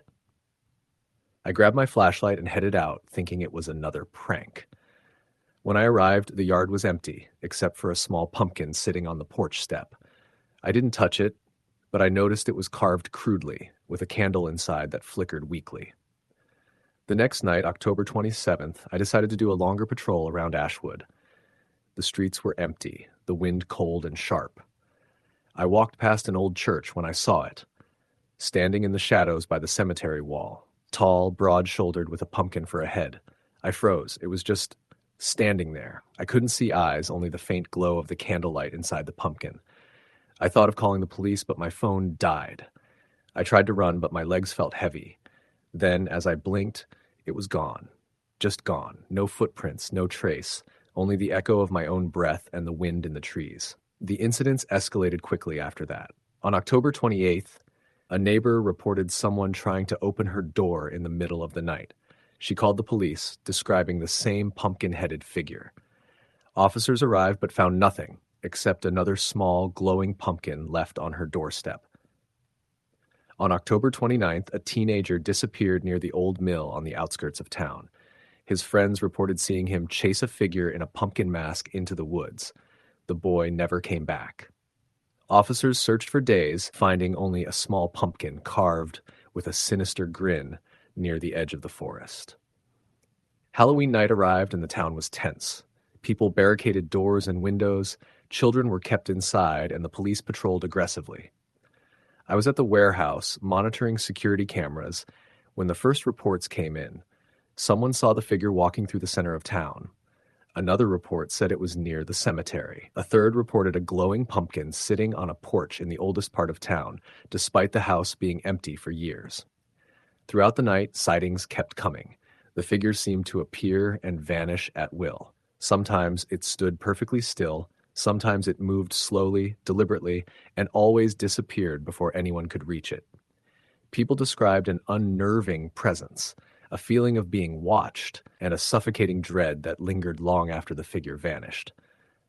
I finished my shift just before dawn. As I walked to my apartment, the streets were eerily quiet. But then, from the corner of my eye, I saw a flicker of orange. My heart jumped. I turned and saw it, standing across the street, tall, pumpkin head glowing faintly in the dim light. It tilted its head slightly like it was studying me. I blinked, and when I looked again, it was gone. After that night, the town tried to move on, but things were never the same. People stopped putting out pumpkins, children trick-or-treated during the day only, and the Pumpkin Man became a whispered legend. No one ever knew who or what he was. But every year, as October approaches, I feel a chill, and I see the faintest flicker in the shadows, reminding me that he's still out there, watching. Story the end. It was Halloween night, 2020, in the small Midwestern town of Ridgeway, Indiana. A place so quiet you could still hear the train whistle echoing from miles away. I had just moved there that August, renting a creaky old farmhouse that sat about a mile outside of town. It was cheap, isolated, and surrounded by tall fields that were half-harvested by late October. I told myself the distance from neighbors was a blessing. Back then, I liked solitude. Halloween had always been my favorite time of year, though that year I wasn't planning to celebrate. The world felt heavy, and I figured I'd just spend the evening on the couch, a six-pack beside me, and an old black-and-white horror movie marathon playing on TV. No decorations, no pumpkins. I didn't even buy candy. No kids ever came out this far anyway. It was cold that night. The kind of cold that crept through the walls of that old farmhouse, no matter how high I turned up the heat. Around 8 p.m., the wind picked up, making the branches of the trees scrape against the windows. The moon was bright, casting long shadows across the yard, and the sound of dry leaves tumbling across the porch made me feel uneasy in a way I couldn't explain. Halfway through Night of the Living Dead, I heard it. A knock at the door. 3 slow knocks. I froze. There hadn't been a single trick-or-treater in the 2 months I'd lived there. My driveway was half a mile long and lined with overgrown weeds. No kid would walk that far in the dark, not for candy. The knocking came again. I turned down the TV, grabbed a flashlight, and went to the door. I hesitated before opening it, but the curiosity got the better of me. Standing on my porch was a boy, maybe 10 years old. He wore an old-fashioned costume, a paper skeleton mask torn at the edges, and a faded brown coat that looked decades old. In his hand, he held a small orange candy bucket shaped like a pumpkin. "Trick or treat," he said softly. His voice was flat, almost rehearsed, like he was reading from a script. I blinked at him. "Kid, do you know where you are? You're a long way from the main road." He didn't answer that. He just tilted his head slightly and held out his bucket. "I don't have any candy," I said. Sorry, buddy. He didn't move, didn't lower the bucket. The silence stretched until it became unbearable. Finally, I sighed. Look, it's cold. You should head home, okay? Do your parents know you're out here? That's when I noticed something strange. The boy's mask, yellowed and cracked, wasn't tied with string. It looked like it had been glued or pressed into his skin, molded to his face. The edges seemed to move slightly with every breath, like it was part of him. Where do you live? I asked again. He whispered, You used to live here. My stomach turned. What? He didn't repeat it. He just turned his head slightly, as if looking past me into the house. His eyes, dark and glassy behind the mask's eye holes, seemed to fix on something behind me. I turned instinctively, shining the flashlight into my living room. Empty. When I looked back, he was gone. Just gone. The air outside was completely still. I stepped off the porch, shining the flashlight across the yard, but there was nothing. No footprints, no rustle of movement, no sound of retreating steps. I told myself I must have imagined it. Maybe the beer, maybe the isolation, maybe the wind playing tricks. I shut the door, locked it, and sat back down on the couch, telling myself not to think about it. But then the TV flickered. The black and white image distorted for a second, showing static. Then a frame appeared that shouldn't have been there. A still image of the same boy, standing in front of my house, holding his candy bucket, staring directly into the camera. I turned off the TV immediately. The screen went black, and in the reflection for just a split second, I thought I saw movement behind me. The rest of the night passed without incident, but I didn't sleep. Every creak of the old house made me jump. I could swear I heard footsteps outside around midnight, slow and deliberate, circling the porch. But when I peeked through the curtains, no one was there. The next morning, I found something on my porch. A small orange candy bucket. Inside were three things: a cracked paper mask, a piece of black string, and a single rotten tooth. I called the local police, thinking maybe it was a prank. An officer came by, took a statement, and looked around the property. Probably some local kids messing with you, he said, though he didn't sound convinced. There's an old story around here about a boy who disappeared trick-or-treating in the 70s. Folks used to live in this house, actually. They said he came up the drive one Halloween and never came back down. I tried to laugh it off, but the officer's eyes told me he believed some of it. Before he left, he said quietly, If you hear knocking again, don't open the door. For the next year, everything was quiet. No weird knocks, no strange kids. I even started to believe I'd just been scared by a coincidence.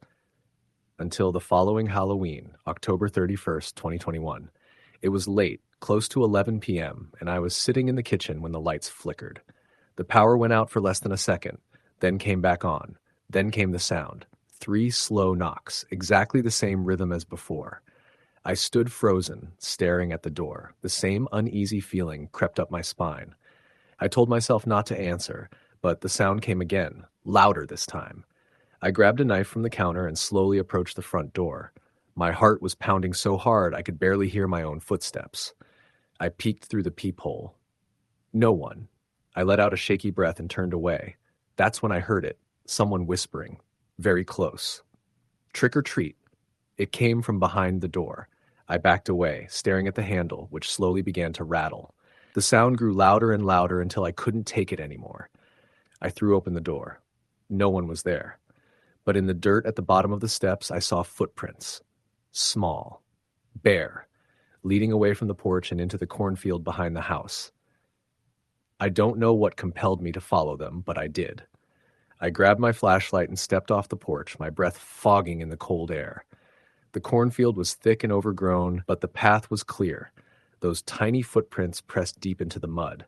They led me about 50 yards in before stopping abruptly. I shone the light around. Nothing but stalks swaying in the wind. Then I noticed something on the ground. A piece of paper, half buried in the dirt. It was an old photograph. A black and white picture of a boy, the same boy, wearing that same skeleton mask, standing in front of what looked like my house but much older. I ran back to the house, heart hammering, and locked every door and window. I didn't sleep at all that night. A few days later, I went to the local library and asked the town historian if there were any records of missing children. She led me to a file from October 31st, 1976, A 10-year-old boy named Tommy Hale disappeared while trick-or-treating near Ridgeway.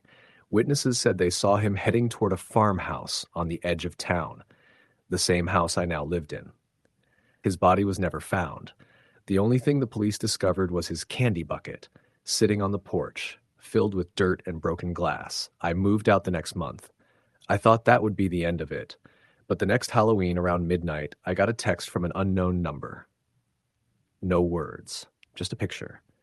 It was my old farmhouse. The photo looked recent, taken from the driveway, and standing on the porch was a boy in a paper skeleton mask holding a candy bucket. The text disappeared seconds later. I changed my number, deleted social media, tried to disappear. But each Halloween since then, no matter where I am, I get that same text. Always the same photo.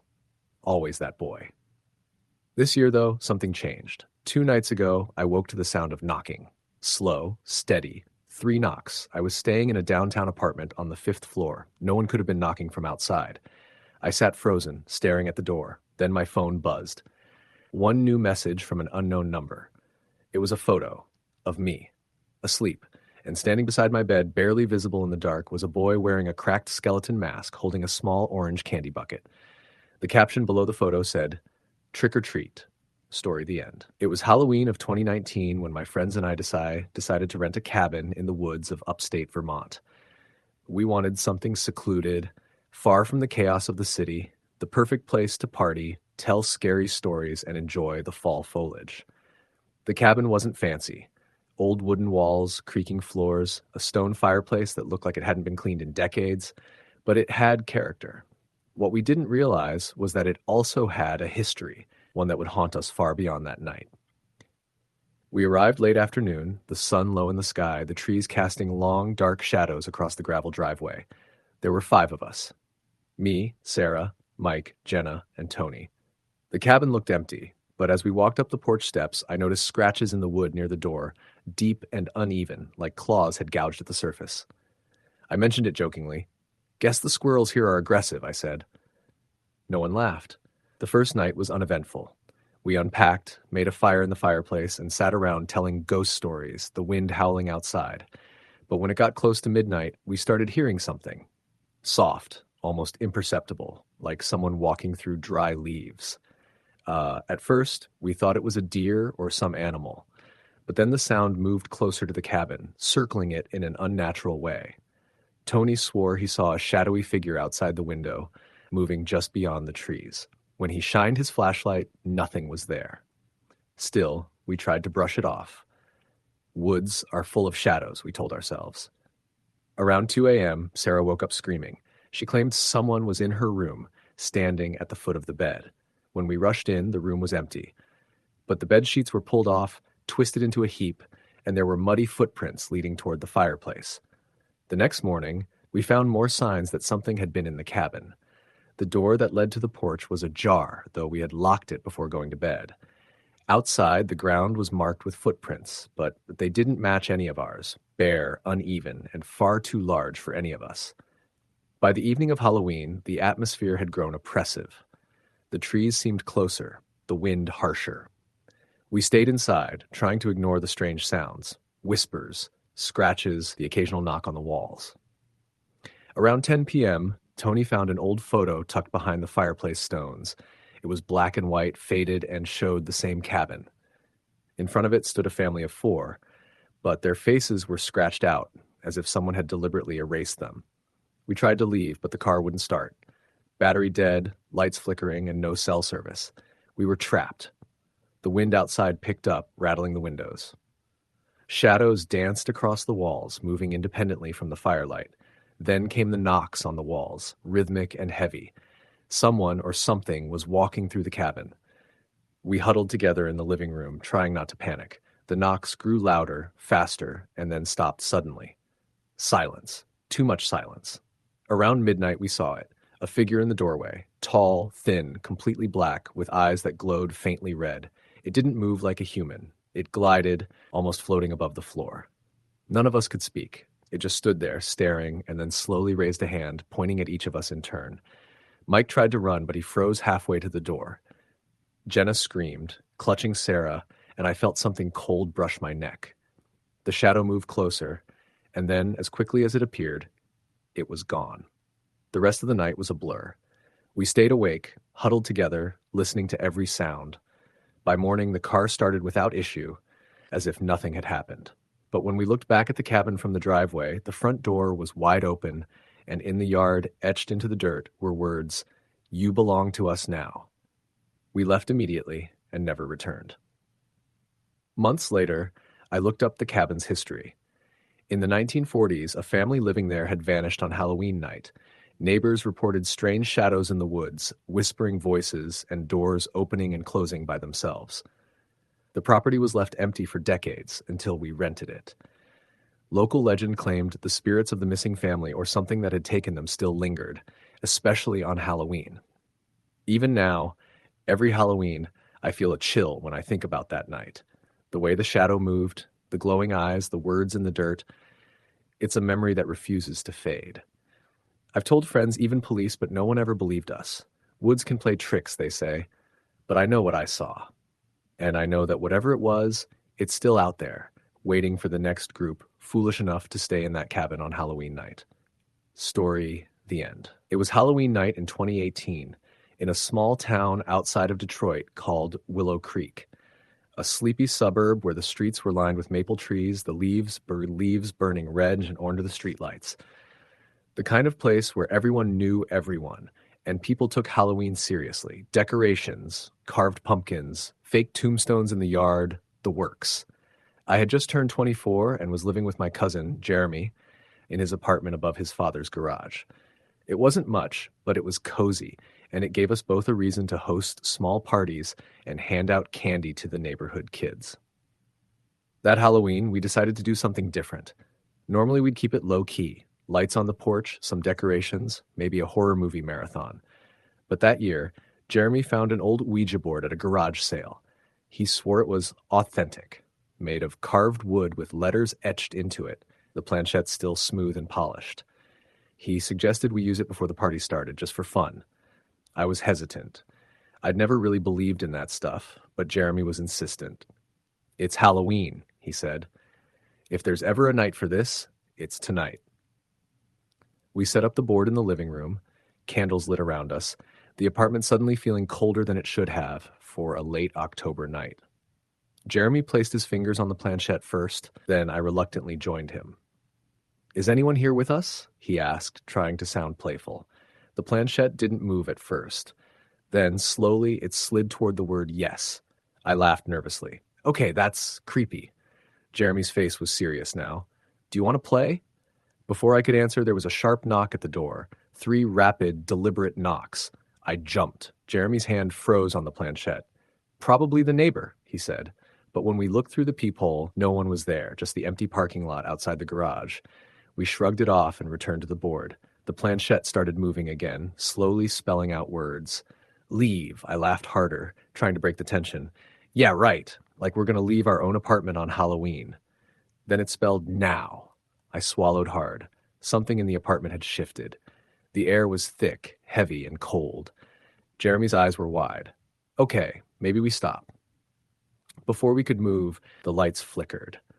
Not just the overhead light. Every light in the apartment dimmed and brightened in a sequence, almost like it was pulsing. The candles around the board blew out simultaneously, leaving us in near total darkness. I felt Jeremy's hand grip mine. "What the hell is happening?" he whispered. Then we heard it. A slow, shuffling sound, like someone dragging their feet across the wooden floor outside the apartment. "Probably someone in the hallway," I said, though my voice trembled. Maybe kids from the neighborhood messing around. But the sound didn't stop. It grew closer. And then came a low, guttural whisper, so faint we could barely make out the words. "Get out!" We froze. I told Jeremy to call the police, but when I reached for my phone, the battery read 0, completely dead, even though I had charged it earlier that day. Jeremy's phone showed the same. Panicked, we grabbed a flashlight from the kitchen drawer. The beam shook as I pointed it toward the door. There was nothing there, just the dark hallway. But the whispering continued, soft, almost behind our ears, echoing through the apartment. We decided to leave anyway, grabbing jackets and heading for the stairs. That's when we saw it. Standing at the top of the stairs, blocking our exit, was a man. Or at least, he looked like a man at first. But his body was elongated, almost too tall for the narrow stairwell. His skin was pale, grayish, and stretched tight over his bones. He had no eyes, just hollow sockets that seemed to suck in the light. His mouth was twisted into a permanent grin, too wide, exposing teeth that were sharp and uneven. Jeremy froze. I stumbled backward. The figure didn't move, but we could feel it watching, waiting. The whispering grew louder, now words we could make out, "You should not be here." We backed into the living room, hearts hammering. The planchette on the Ouija board moved again, spelling out, "Run." That was the final straw. We sprinted out the back door, leaving the board, the candles, and everything behind. Outside, the night air was cold and crisp, but safe. The apartment above the garage looked normal, quiet, but when I glanced back, I could have sworn I saw a shadow move behind the window. We stayed in Jeremy's car for the rest of the night, watching. Every once in a while, the figure appeared at the window, never moving, just standing there. We didn't go back inside until the next morning, and by then, everything seemed normal again. No signs of forced entry, no disturbance, nothing. Just the lingering feeling that something had been inside and it had left only after we ran. For weeks, Jeremy and I tried to convince ourselves it was a hallucination, a coincidence, or some prank. But things kept happening. Small things at first, objects out of place, strange shadows, whispers that stopped the moment we tried to listen closely. Halloween came again in 2019. Jeremy had moved to a different state for work, but I stayed behind. That night, I handed out candy to neighborhood kids, trying to ignore the sense of unease that always seemed to settle over me this time of year. Around midnight, I stepped onto my porch to throw away a bag of candy, and there he was, standing across the street, motionless. The same figure from the previous year, the same hollow eyes, the same twisted grin. I froze. He didn't move, didn't speak, he just watched. I ran inside, locking the door.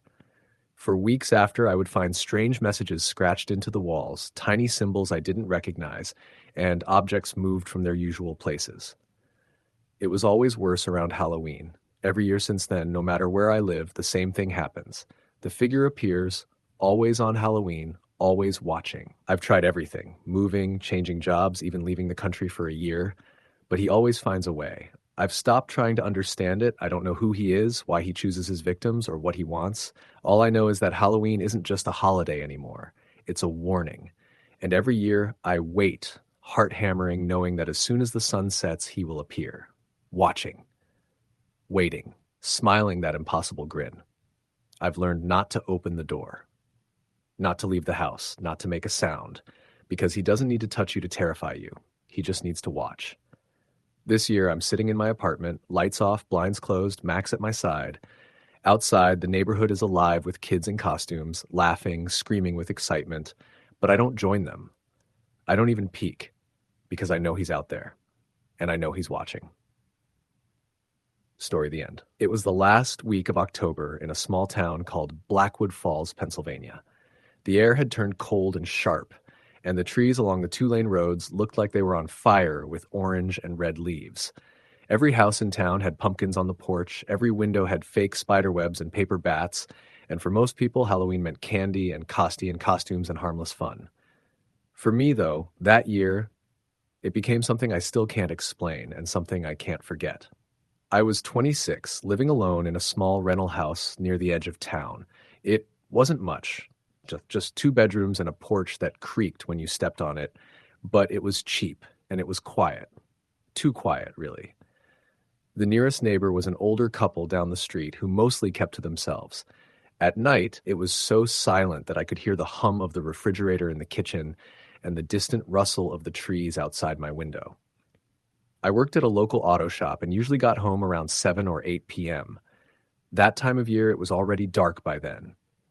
The roads were empty, the streetlights dim and spread far apart. I always liked that drive home, until one Thursday night, a few days before Halloween, when I saw something that made me start dreading it. I was coming down Mill Road just before the turnoff to my street, when I saw a man standing by the side of the road. He wasn't moving, just standing there, facing the woods. I slowed down because it looked strange. He was wearing an old-style coat, long and dark, and a white mask that covered his whole face. For a second, I thought maybe it was some Halloween decoration someone had put out too close to the street, but then his head turned toward my headlights. Even though I couldn't see his eyes, I swear I felt them lock on me. I didn't stop. I pressed down on the gas and kept driving until I turned onto my street. My heart was beating so hard that I could feel it in my throat. I told myself it was just a prank, someone messing around early for Halloween. But the thing that unsettled me most was how still he'd been. He didn't wave, didn't flinch, didn't move at all, just turned his head as I passed. The next night, Friday, he was there again. Same spot, same coat, same mask. Only this time, he was standing a little closer to the road. I didn't slow down. I didn't look at him for more than a second. But as my headlights swept over him, I saw that his head turned again, slowly, deliberately following me as I passed. By the time I pulled into my driveway, my palms were slick with sweat. I checked all the locks before I went to bed, trying to convince myself I was being paranoid. But when I finally fell asleep, I dreamed of that white face watching me from the dark. Saturday night, it got worse. It was just past 9 p.m. when I pulled into my driveway. The street was empty, no cars, no movement, no wind. I grabbed my bag from the passenger seat and stepped out of the car, and that's when I heard it. Footsteps, not far away either, slow, heavy steps on the pavement. I turned around, expecting maybe a neighbor or a late-night jogger, but the street was empty. Then, under the glow of the nearest streetlight, I saw him, standing perfectly still at the far end of the road, just beyond the reach of the light. Same long coat, same white mask. He didn't move, didn't say anything. I stood frozen for a few seconds before forcing myself inside. I locked the door, shut the curtains, and turned on every light in the house. My hands were shaking so bad I dropped my keys twice. I tried calling the local police station, but they brushed it off as a prank or maybe a drunk wearing a costume. I didn't sleep that night. The next morning, when I went out to my car, I noticed something I hadn't seen before. There was a small black pumpkin sitting on the hood. It wasn't carved, just painted black, with a small white symbol drawn on it that looked like an eye. I picked it up and found a note taped to the bottom. "You shouldn't have looked." My stomach dropped. I threw the pumpkin away and drove straight to the police station. They took the note but didn't seem too concerned. "Could be kids," the officer said. "Halloween prank. We'll keep an eye out." I went to work, but all day I couldn't focus. Every time I glanced at the windows of the shop, I half expected to see him standing there. When I finally drove home that night, I was shaking. The road was empty. No man. No mask. Nothing. I felt foolish for being so scared. Maybe it really was just some local teenager trying to freak people out. I poured myself a drink, sat on the couch, and turned on the TV. Around 10:30, I finally started to relax. Then came the knock. 3 slow, heavy knocks on the front door. I froze. The sound was deliberate, not like a friendly neighbor tapping to say hello. I waited, hoping it would stop. Another 3 knocks. I got up slowly, trying not to make noise. My front window was next to the door, and I thought about peeking through the curtain, but something told me not to. I just stood there, not breathing, until the knocking stopped. I waited another few minutes, heart pounding, before creeping toward the window. I lifted the corner of the curtain just enough to see. No one was there. But on the porch, right in front of the door, sat another black pumpkin. I didn't touch it. I just stared at it, my hands trembling, until finally I picked up the phone and called 911 again. By the time the police arrived, the pumpkin was gone. No footprints, no signs anyone had been there. The officer, a tall guy named Reynolds, gave me a look that said he didn't quite believe me. "You sure it wasn't just some neighborhood kids?" he asked. "I know what I saw," I said. He sighed. "All right, we'll send a patrol car around tonight." They didn't find anything. That night, I barely slept. Every creak of the house made my heart race. Around 2 a.m., I heard something from outside, faint but clear. It was the sound of humming. I got up, moved to the window, and froze. He was standing in the street again, right across from my house, mask gleaming faintly in the moonlight. The humming stopped. Then he raised one hand slowly and pointed directly at my window. That broke me.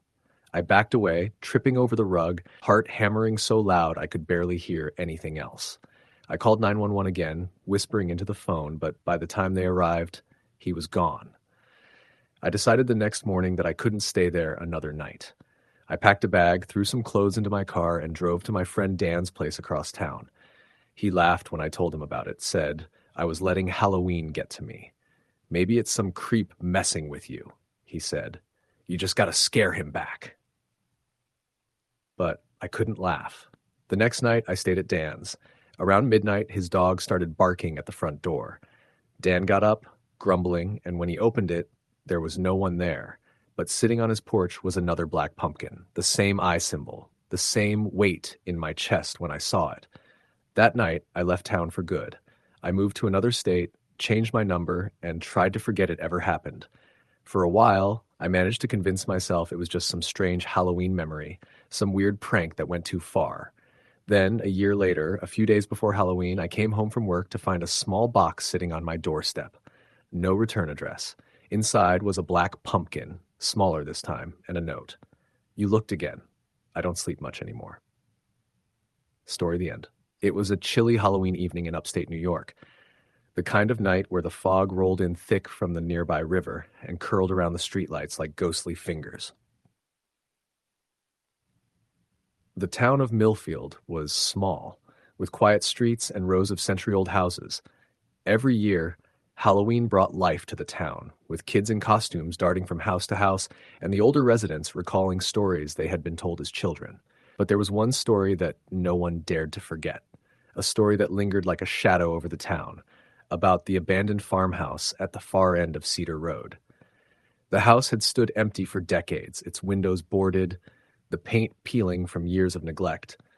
Rumors swirled about why it was abandoned. Some said the family that lived there had vanished overnight, leaving everything behind. Others whispered about dark rituals, unholy experiments, and things that shouldn't exist in the natural world. Local kids dared each other to approach it, and some even claimed they had seen lights flicker inside the windows when no one lived there. This Halloween, a group of 4 friends, Alex, his girlfriend Megan, his cousin Ryan, and their mutual friend Tara, decided they would be the first to spend the night inside the old farmhouse. Alex had always been fascinated with the paranormal, and this was his chance to prove himself. Megan was hesitant, but went along to keep him company. Ryan treated everything as a joke, carrying his camera to record the night for laughs, while Tara, newer to town, had only heard fragments of the legends and felt a mix of fear and curiosity. They arrived just as the sun was disappearing, the fog thickening around the skeletal trees that lined the road. The house loomed ahead, dark and foreboding, and the air grew colder as they approached. Alex pushed open the creaking front gate, and the others followed, their flashlights barely cutting through the gloom. "Look at this place," Ryan said, pretending to shiver. "Perfect for a horror movie." "It's creepy," Megan admitted. Her voice trembled slightly. "I don't know if I like this." "Relax," Alex said. "We'll just check it out, see if anything's here. Then we leave. Simple." The front door gave way with a push, creaking loudly as they entered. Inside, the smell was overwhelming. Damp wood, mold, and something coppery that Alex immediately recognized as blood. The floorboards groaned under their weight, and shadows stretched across the walls, giving the place a twisted, unreal quality. They explored cautiously, moving from room to room. Old furniture was stacked haphazardly, covered in dust and cobwebs. In the kitchen, the remnants of past meals were preserved in strange patterns, as though someone had left in a hurry or been interrupted. On the walls, scratched into the plaster, were symbols that none of them recognized. Triangles, circles, lines arranged in a way that seemed deliberate, ritualistic. "This is weird," Tara whispered. "I feel like we're being watched." "You're imagining it," Ryan said, though he avoided the darkest corners himself. As they moved upstairs, the air grew colder. Their flashlights flickered and the hum began, a low, vibrating sound that seemed to resonate from the very walls. It was subtle at first, almost like a wind passing through the old structure, but then it grew louder, a droning rhythm that pressed against their bones. They entered a bedroom at the end of the hall. The room was small, with a single bed pushed against the far wall. On the floor lay a strange, dark stain that seemed to move slightly under their flashlights as though alive. In the corner, a figure crouched. Pale, thin, hair matted, its eyes deep black voids. Its mouth opened in a silent scream. Alex froze. What is that? The figure moved, slowly, gracefully, and then it ran, not away from them, but through the wall, as if the house itself had swallowed it. The humming intensified. Run! Megan screamed. They bolted down the hallway, tripping over debris, and reached the staircase. The stairs groaned under their weight, each step sounding like thunder in the silent house. When they reached the bottom, the front door slammed shut. Hard. Dust fell from the ceiling, and a chill ran through them, as though the air itself had turned against them. Alex tried the door. Locked. He shook it, pounding with his fists. Come on, open. Tara's flashlight caught movement out of the corner of her eye, a shadow on the wall that wasn't theirs. It twisted unnaturally, stretching taller, thinner, until it seemed to fill the entire room. Then it lunged at them. They screamed and ran to the back door, finding it partially blocked by rotting furniture. With a collective push, they cleared it and spilled out into the foggy night. They didn't stop running until they reached the safety of Cedar Road, hearts pounding, lungs burning, and eyes wide with terror. When they dared to look back, the farmhouse was silent. No windows flickered, no doors moved, no shadows shifted. It was as if the night had swallowed the horrors whole, leaving only the decayed structure behind. The next day, local news reported a break-in at the old farmhouse. No one had been inside, no damage found beyond what years of neglect had caused. The police dismissed it, but the four friends knew the truth. They had seen something that couldn't be explained, something alive, intelligent, and malevolent. Over the following weeks, the friends began experiencing strange phenomena. Lights flickered in their homes when no one was near the switches. They heard whispers calling their names, low and rhythmic, in empty rooms. Tara reported seeing shadows move across walls when no one was there, and Megan began waking up with scratches on her arms. Alex and Ryan found strange symbols appearing in their notebooks and on their mirrors, symbols they hadn't drawn. Halloween passed, but the feeling of being watched did not. The farmhouse on Cedar Road had not forgotten them. It remembered every step they had taken inside, every gasp, every scream, every terrified glance at the crouched figure. And it waited, patient, for the next trespassers who would be foolish enough to enter. Years later, teenagers in Millfield still dared each other to approach the farmhouse. Some returned with stories, others disappeared for hours, only to reappear, pale and silent, their eyes wide with unspoken terror. Locals warned their children to stay away, but curiosity always won. The farmhouse remained, decayed yet alive, a dark sentinel at the edge of town. On Halloween nights, the fog thickened around it, shadows danced in the corners, and the low hum could be heard by anyone who dared to listen. Those who ignored it risked vanishing, and those who fled carried the memory forever, a warning that some places were not meant for human curiosity. Even decades later, Alex, Megan, Ryan, and Tara never spoke of that night openly. The memories haunted them. The smell of decay, the shadows, the hollow eyes of the figure, the relentless hum. No matter how far they moved, the presence followed them, a constant reminder that some horrors do not remain confined to a single place. The farmhouse on Cedar Road waited, always. It was patient, it remembered, and it hungered for the next group of foolish humans to cross its threshold. Story the end. It was the week before Halloween when I first noticed something strange. I had just moved into a small 2-bedroom house in a town called Ravenwood, a quiet place in rural Massachusetts. The streets were narrow, lined with old oak trees whose branches seemed to reach out over the asphalt. Every house was decorated for Halloween, pumpkins on the porch, fake spider webs strung along fences, skeletons perched in windows. At first it was charming, the kind of picture-perfect small-town Halloween I had imagined when I moved out of the city. But then things began to feel wrong. I worked nights at a local diner, finishing my shift around midnight. The roads home were empty, except for the occasional car passing by, headlights cutting through the darkness. One night, as I was driving down Willow Lane, I saw a figure on the side of the road.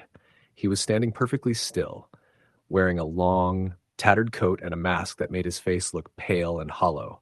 It looked like one of those cheap Halloween masks, but there was something about the way he stood that made my stomach knot.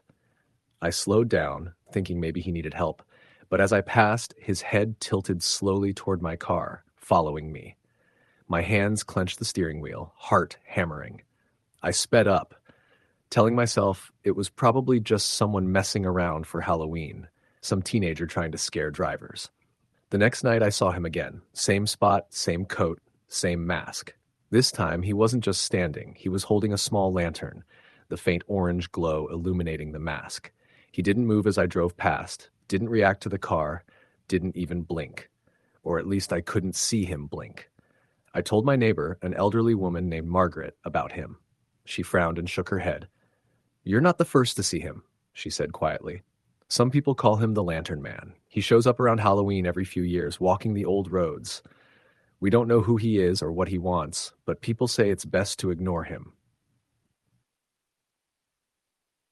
I tried to ignore him, but that became impossible. He appeared almost every night, sometimes closer to my house, sometimes further down the road. Every time, the same coat, the same mask, the same slow, deliberate movements. I started sleeping with all the lights on, locking every door and window. Then on Halloween night, it escalated. I left the diner around 12:30 a.m. and drove down Willow Lane.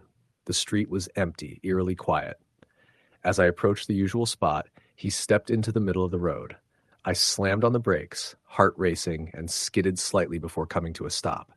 He didn't move. Then slowly, he raised his lantern and pointed directly at my car. I didn't wait. I swerved around him and sped to my house, pounding my chest, my hands trembling. I didn't sleep that night. Every creak in the house made me jump. Around 2 a.m., I heard a soft tapping at the front door. Tap, tap, tap. I didn't move for several minutes, frozen. Then I cautiously peeked through the window. He was there, mask glinting faintly in the porch light, standing perfectly still, lantern held low. My stomach turned to ice. I called the police, but by the time they arrived, he was gone. They searched the yard, the street, even the woods behind my house. Nothing. No footprints, no signs he had been there. Over the next few nights, it didn't stop. I found notes on my porch, each one more menacing than the last. "You shouldn't have come here. I see everything. Running won't help." I started documenting everything. Security cameras, photos, timestamps. One night I reviewed the footage and nearly passed out. The Lantern Man was on the front porch, standing just out of the camera's range, slowly turning his head toward the lens. A faint whisper carried through the audio. "I found you." I packed my things and stayed with a friend in a nearby town. I thought I was safe, but the feeling followed me. Every time I left the house, I scanned the roads and shadows. Every time I fell asleep, I dreamed of the lantern's faint glow moving closer and closer. Weeks later, I returned briefly to retrieve some belongings. The house looked normal, almost as if nothing had happened. But on the porch, sitting exactly where he had appeared so many times, was a small black pumpkin with a flickering candle inside. I didn't touch it. I didn't move. I left, taking everything I could carry, and never returned. Years have passed, but sometimes on quiet streets late at night, I see him again in my peripheral vision. Masked, lantern glowing faintly, head tilting slowly toward me. And every Halloween, no matter where I am, I check my doors, my windows, my surroundings, praying that this time he doesn't find me. Story the end. It was the kind of October that smelled of wet leaves and decay, the wind carrying that faint, unsettling chill that felt too cold for the sunlight filtering weakly through the trees. I had just moved into a small, aging house on the outskirts of Cedar Hollow, a town that felt sleepy, almost too quiet, except for the distant hum of traffic from the highway a few miles away. The house had been empty for years, according to the real estate agent, and the previous owner had left in a hurry, leaving behind a strange, musty odor that hung in the air like a lingering secret. I was 23, freshly out of college, and desperate for my own space. The house was cheap, with peeling wallpaper, creaking floorboards, and a sagging porch, but it had a character I found charming. The first few nights were peaceful enough. I unpacked boxes, arranged furniture, and reveled in the quiet, savoring the feeling of being completely alone in a place that was mine. The first odd thing happened 3 nights after I moved in. I woke up around 3 in the morning, the wind howling outside, and thought I heard footsteps in the hallway. My house had a long, narrow corridor that connected the bedrooms to the living room. I froze, straining my ears. The steps were soft, deliberate, moving slowly toward my bedroom door and stopping. I told myself it was probably the old house settling, that the wind had shifted the windows, or maybe even my imagination. I drifted back to sleep, though uneasily. The next night, I heard it again. This time, the sound was unmistakable, soft, dragging footsteps, as if someone heavy were moving slowly across the floorboards. I sat up in bed, listening. The sound stopped just outside my door. My heart thumped so loudly I was sure anyone could hear it. I gripped my phone, shining the light down the hall. Nothing. I walked carefully to the door, looked out into the hallway, and saw nothing. But the feeling lingered, that sense of someone or something watching just beyond my vision. I tried to rationalize it. Old houses make noises, I told myself. You're imagining it. But even as I repeated it, I felt a cold draft, a chill that seemed to seep from the walls themselves, brushing the back of my neck. It escalated over the next few days. Objects would shift slightly when I returned to a room. My keys, which I always placed on the counter by the door, would be moved to the kitchen table. My phone charger, my backpack, little things that I could hardly pin down, but that added up to a growing sense of unease. One morning I woke to find the front door unlocked, even though I always locked it before bed. Nothing was missing, nothing was out of place, but the message was clear. Someone had been there. I told a friend, Matt, about it. It's probably just some kids messing with you, he said over the phone, or maybe a raccoon or something. Don't let it get in your head. But deep down, I knew it wasn't that simple. The energy in the house felt wrong, oppressive, and the more I tried to ignore it, the stronger it seemed to get. By the week of Halloween, things became more intense. The night air carried an almost electric tension, the kind that made hair stand on end.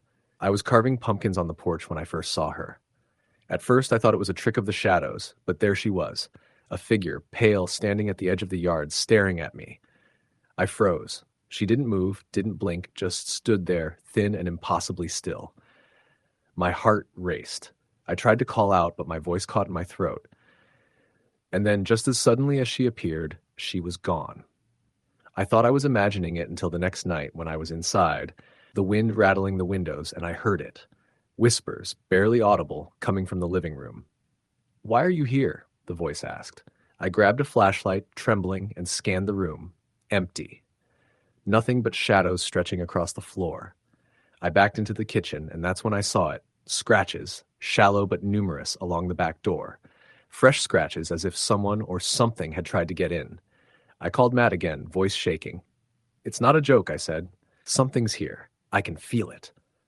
He came over, trying to calm me, saying it was probably an animal, but even he couldn't ignore the sense of being watched. That night, we stayed in the living room, lights on, doors locked, windows shuttered. Around midnight, we heard it. Footsteps, deliberate, pacing the hallway outside my bedroom. Then, laughter. A low, cruel laugh that didn't belong to any human, echoing off the walls. We held our breath, hearts hammering. The laughter stopped, replaced by silence so thick it felt suffocating. I swore I could feel eyes on us, burning, waiting.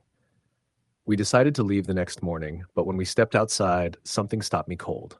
Carved into the front porch, in the damp, fallen leaves, was a single word: run. I didn't need to be told twice.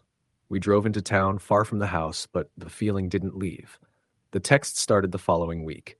My phone, which I had thought safe, received messages from an unknown number.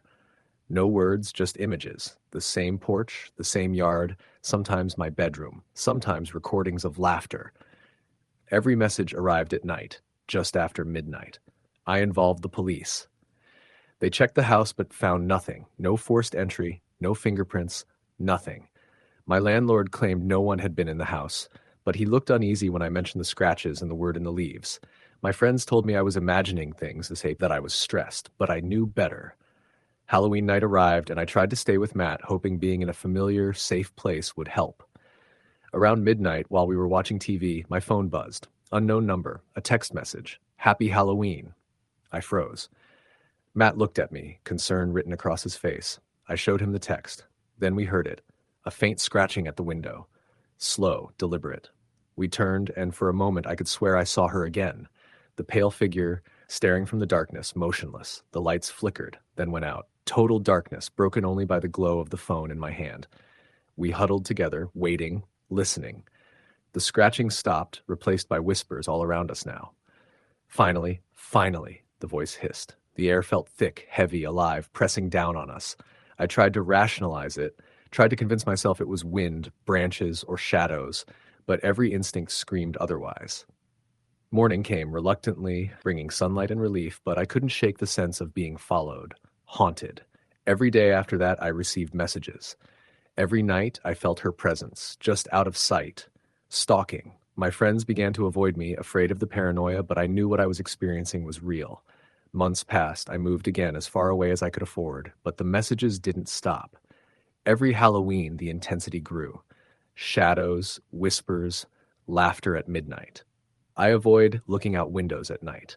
I lock doors and windows, but I know it doesn't matter. I can feel it in my apartment, in the walls, in the shadows. The presence waits, patient, relentless. I've tried to research the house, the town, any history that could explain it. Stories of an old asylum nearby surfaced, rumors of patients who disappeared in the 1970s, of tunnels and abandoned wings that were never documented. Some say the spirits of the asylum's victims still wander the land, drawn to places of isolation. Some say I unknowingly moved into one of those paths. Every Halloween, I remember the first night I saw her, the pale figure on the edge of my yard. I remember the laughter, low and cruel, echoing in the halls. I remember the word in the leaves, run. And I know, no matter how far I move, no matter how much I lock and hide, it's still waiting. Patient. Watching. Always there. Just beyond the corner of my vision.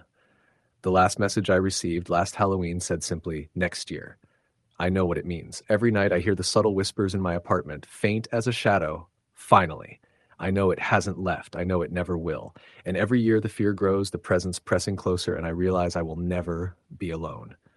Not really. Not ever. Story the end. It was late October in a small town called Ridgeview, the kind of American suburb that tried too hard to look normal. Identical ranch houses, trimmed lawns, neighbors who waved without knowing each other's names. I just moved there after accepting a job at a local print shop. The house I rented sat at the end of Maple Lane, a narrow road lined with old oaks that looked skeletal once the leaves fell.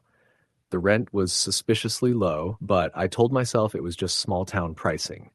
The landlord, a quiet older man named Mr. Avery, had said, "It's been empty a while. Some folks don't like the location." When I asked why, he just smiled faintly and said, "You'll see it's fine. Just lock up at night." I moved in on October 27th. By the second night, I knew something about the house wasn't fine. The first strange thing I noticed was the noise in the attic. Around midnight, when I turned off the lights and crawled into bed, I heard it. A steady scraping sound like something being dragged slowly across the wooden floor above me. At first, I thought it was animals. The roof looked old enough for raccoons to squeeze through. But then it stopped abruptly, followed by soft, rhythmic thuds like footsteps. Human footsteps. I froze, staring up at the ceiling, waiting for the sound to stop. It didn't. It moved, deliberate and slow, from one side of the attic to the other. I held my breath until the sound faded. The next morning, I checked the attic, expecting to find raccoon droppings or nests, but it was empty. Completely clean, except for a single small old rocking chair in the corner, covered in dust. That night, the sounds returned. It began with light scratching along the ceiling, then a slow creak, as if the rocking chair had started moving. I couldn't sleep. Around 2 a.m, the temperature in the room dropped sharply. My breath fogged in the air. I heard something new, soft humming. A woman's voice, distant and slow, coming from directly above me. I called out, my voice shaking. "Who's there?" The humming stopped. For a moment, everything was silent. Then, faintly, something whispered back, "You're not supposed to be here." I didn't sleep that night. By morning, I convinced myself I dreamed it. Exhaustion could explain hallucinations, right? But as I walked into the kitchen to make coffee, I noticed something odd. The attic hatch above the hallway was slightly open. I hadn't touched it. The wooden panel hung just enough for cold air to leak through. I grabbed a broom and pushed it shut, heart pounding. That night, the noises grew bolder. Around 1 a.m, I woke to the unmistakable creak of footsteps descending the attic ladder. Each slow step echoed through the quiet house. I couldn't move, couldn't even breathe. The sound stopped just outside my bedroom door. The doorknob twitched, once, twice. Then silence. I waited an hour before working up the courage to move. When I opened the door, the hallway was empty, but faint footprints, bare, human and covered in dust, led from the attic ladder to my door, and then back again. I called Mr. Avery the next morning. He sounded oddly calm, like he'd been expecting the call. "You hear something, didn't you?" he asked. I hesitated. "There's something in the attic," I said. He sighed. "You won't find anything. Don't go up there again at night." I pressed him, but all he said before hanging up was, "She doesn't like to be bothered after dark." That night was Halloween. I thought about leaving, but something in me wanted to know the truth. I stayed up, flashlight in hand, sitting in the living room as the wind howled outside. Kids were still out trick-or-treating earlier, but now the streets were dead silent. Around midnight, the attic began to stir. The scraping sound came first, then the slow, heavy footsteps. My flashlight flickered. I aimed it toward the hallway just as the attic hatch creaked open on its own. Cold air spilled down like a breath. The ladder extended by itself, each wooden rung groaning. I could hear that same humming again, faint and haunting, descending with the darkness. Every instinct screamed for me to run, but I couldn't. I just stood there, trembling, when we got a flashlight shaking in my hand. A figure appeared at the top of the ladder, a woman, pale and thin, wearing a long, faded nightgown. Her hair hung in wet strands, her face hollow, her eyes nothing but deep, sunken shadows. She stepped down the ladder with slow, unnatural movements, each creak of wood echoing like thunder. When she reached the bottom, she turned toward me. Her mouth twisted into something that was almost a smile. Then she whispered, "You shouldn't have stayed." I dropped the flashlight. The beam rolled across the floor, illuminating her feet, bare gray, leaving damp prints as she moved closer. The smell hit next, a mix of rot and mildew, thick enough to make me gag. She reached out, her fingers impossibly long, and brushed the side of my face. Her touch was so cold it burned. I bolted for the door, fumbling with the lock, my hands shaking uncontrollably. I didn't dare look back. Just as I got the door open, I heard the rocking chair upstairs start moving violently, creaking faster and faster until it sounded like it might break apart. I ran into the night, barefoot, not stopping until I reached the streetlight at the end of the lane. I called the police from my car. They searched the house but found nothing. No woman, no footprints. The attic was exactly as it had been, dusty, empty, silent. They told me maybe I'd seen a trick of the light or maybe a trespasser who'd escaped. But I knew better. I stayed at a motel for the next few days. When I went back to get my belongings, something strange was waiting on the kitchen counter. A single old photograph. It was black and white, showing a family standing in front of the house sometime in the 1940s. In the center was a woman in a long nightgown holding a child. Someone had written on the back, in faded ink, "Margaret Avery, 1919 to 1952. Mr. Avery's mother." When I tried to confront him, he didn't answer my calls. The landlord's office said he'd left town suddenly, no forwarding address. I did some digging at the local library. Old newspaper clippings told the story. In 1952, Margaret Avery was found dead in that very attic, hanging from a beam, clutching a photograph of her son. No one ever figured out why.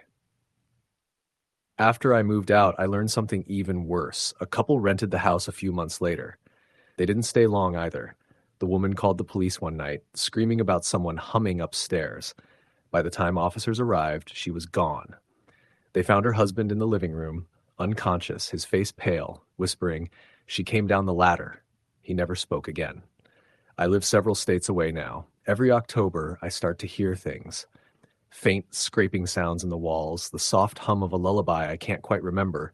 I don't own an attic anymore. But sometimes in the dead of night, I hear the sound of wood creaking just above my ceiling, and I feel the air turn cold. Last Halloween, I found something slipped under my apartment door. A black and white photograph. My old house. And standing in the window of the attic, barely visible, was a figure in a long nightgown, looking out. Story the end. It was a chilly October evening in upstate New York, the kind of night where the fog rolls in thick from the river and hangs over the town like a curtain, muting sound and twisting shadows. Halloween was approaching, and the excitement among the teenagers in our town was palpable. I was 17 at the time, and my friends and I were looking for something that would make our night unforgettable, something genuinely terrifying. We got the idea to explore the old Whitmore estate on the outskirts of town, a decrepit mansion that had been abandoned since the 1980s. Rumors of the place were legendary. People claimed to see figures in the windows, hear whispers in the night, and even witness strange lights flickering in rooms that had been boarded shut. The group consisted of me, Ethan, a reckless thrill seeker, Marcy, who was cautious but always up for a challenge, and Brian, who insisted on documenting everything with his camera. We left my house just after dark, flashlights in hand. The streets were nearly deserted, the only sounds the rustle of dead leaves and the occasional barking of distant dogs. As we walked closer to the estate, the fog thickened, making it hard to see more than a few feet ahead. The Whitmore mansion loomed out of the mist, its silhouette jagged against the dim moonlight. The gate to the property was rusted and bent, swinging slightly on a single hinge, creaking as the wind moved it. The lawn was overgrown, weeds taller than our knees, and a faint metallic smell seemed to hang in the air. Marcy wrinkled her nose. "I don't like this," she said quietly, pulling her jacket tighter. "Relax," Ethan said, pushing forward. "It's just an old house. Nothing's going to happen." We stepped onto the porch, the wooden boards groaning under our weight. The front door was ajar, hanging crookedly on its hinges there. When we pushed it open, a rush of cold, damp air hit us. The smell was strong, mold, decay, and something else. It was faint, but unmistakably sweet, almost like iron. Inside the house was a tomb. Dust covered every surface. Broken furniture, shattered glass, and remnants of a life left behind lay scattered across the floor. The wallpaper was peeling, and cobwebs hung like curtains in the corners. On a side table, a family photo had survived the years. A man, a woman, and a young girl lay, all smiling, though their eyes seemed hollow, empty, almost wrong. "Let's check upstairs," Ethan suggested, as if he hadn't heard the oppressive silence that pressed down on us. The staircase creaked violently with every step, threatening to collapse beneath our weight. The hallway upstairs was narrow, lined with closed doors. At the end, a door was slightly open, a faint shadow moving within. Ethan moved toward it without hesitation. Inside the room was a rocking chair, moving slowly back and forth as though someone had just stood up. I felt my stomach drop. "That chair? It's moving," I whispered. Brian, trying to stay calm for the camera, zoomed in on the chair. "Probably just the wind," he said, though his voice lacked conviction. I shook my head. There were no windows, no vents, nothing to create a draft. Then we noticed it. A wet handprint on the floor, leading away from the chair toward the corner of the room. Ethan knelt, tracing it with a finger. This is impossible," he said, his voice trembling. "Someone was just here." And that's when we heard it. A low, guttural sound from the hallway outside, like a growl, but distorted, almost human. We froze. The sound came again, closer, circling us, but there was nothing in sight. We ran, down the stairs, through the living room, out the front door. The fog was thicker now, wrapping around us, muffling our footsteps. We didn't stop running until we were back on the main road, where the safety of streetlights and other houses felt almost unreal. The next morning, rumors about our adventure spread through town. No one had ever dared go inside the Whitmore estate in years, and people were shocked that we had, and returned alive. But something had followed us from that house. Shadows seemed to move differently. Whispers carried on the wind, and a sense of being watched clung to us like a second skin. Over the following weeks, the phenomena escalated. Doors at home opened by themselves. Shadows moved independently of their objects. I woke in the middle of the night to see fleeting figures at the end of my bed. Marcy reported whispers repeating her thoughts back to her in voices she didn't recognize. Brian found scratches on his arms he couldn't explain, and he often felt like someone or something was standing behind him when he was alone. One night, alone in my room, I felt it. The same oppressive pressure on my chest, heavy, suffocating, like someone had pressed down with impossible weight. I looked up and saw it. A figure, tall and thin, its skin pale and stretched tight over its bones, dark, hollow eyes staring directly into mine. It raised a hand slowly, pointing at me.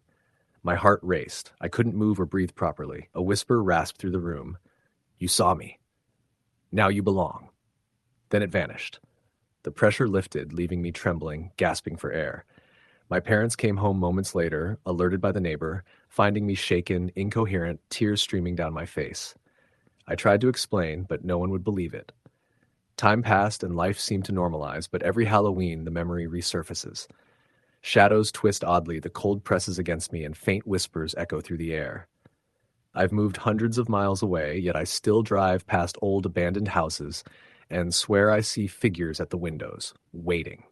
The Whitmore estate was never demolished. It sits at the edge of town, dark and broken, and every year as October winds howl and the fog creeps through the streets, I think of the rocking chair, the wet handprint, and the figure with hollow eyes that waits in the shadows, patient and eternal, for the next curious soul.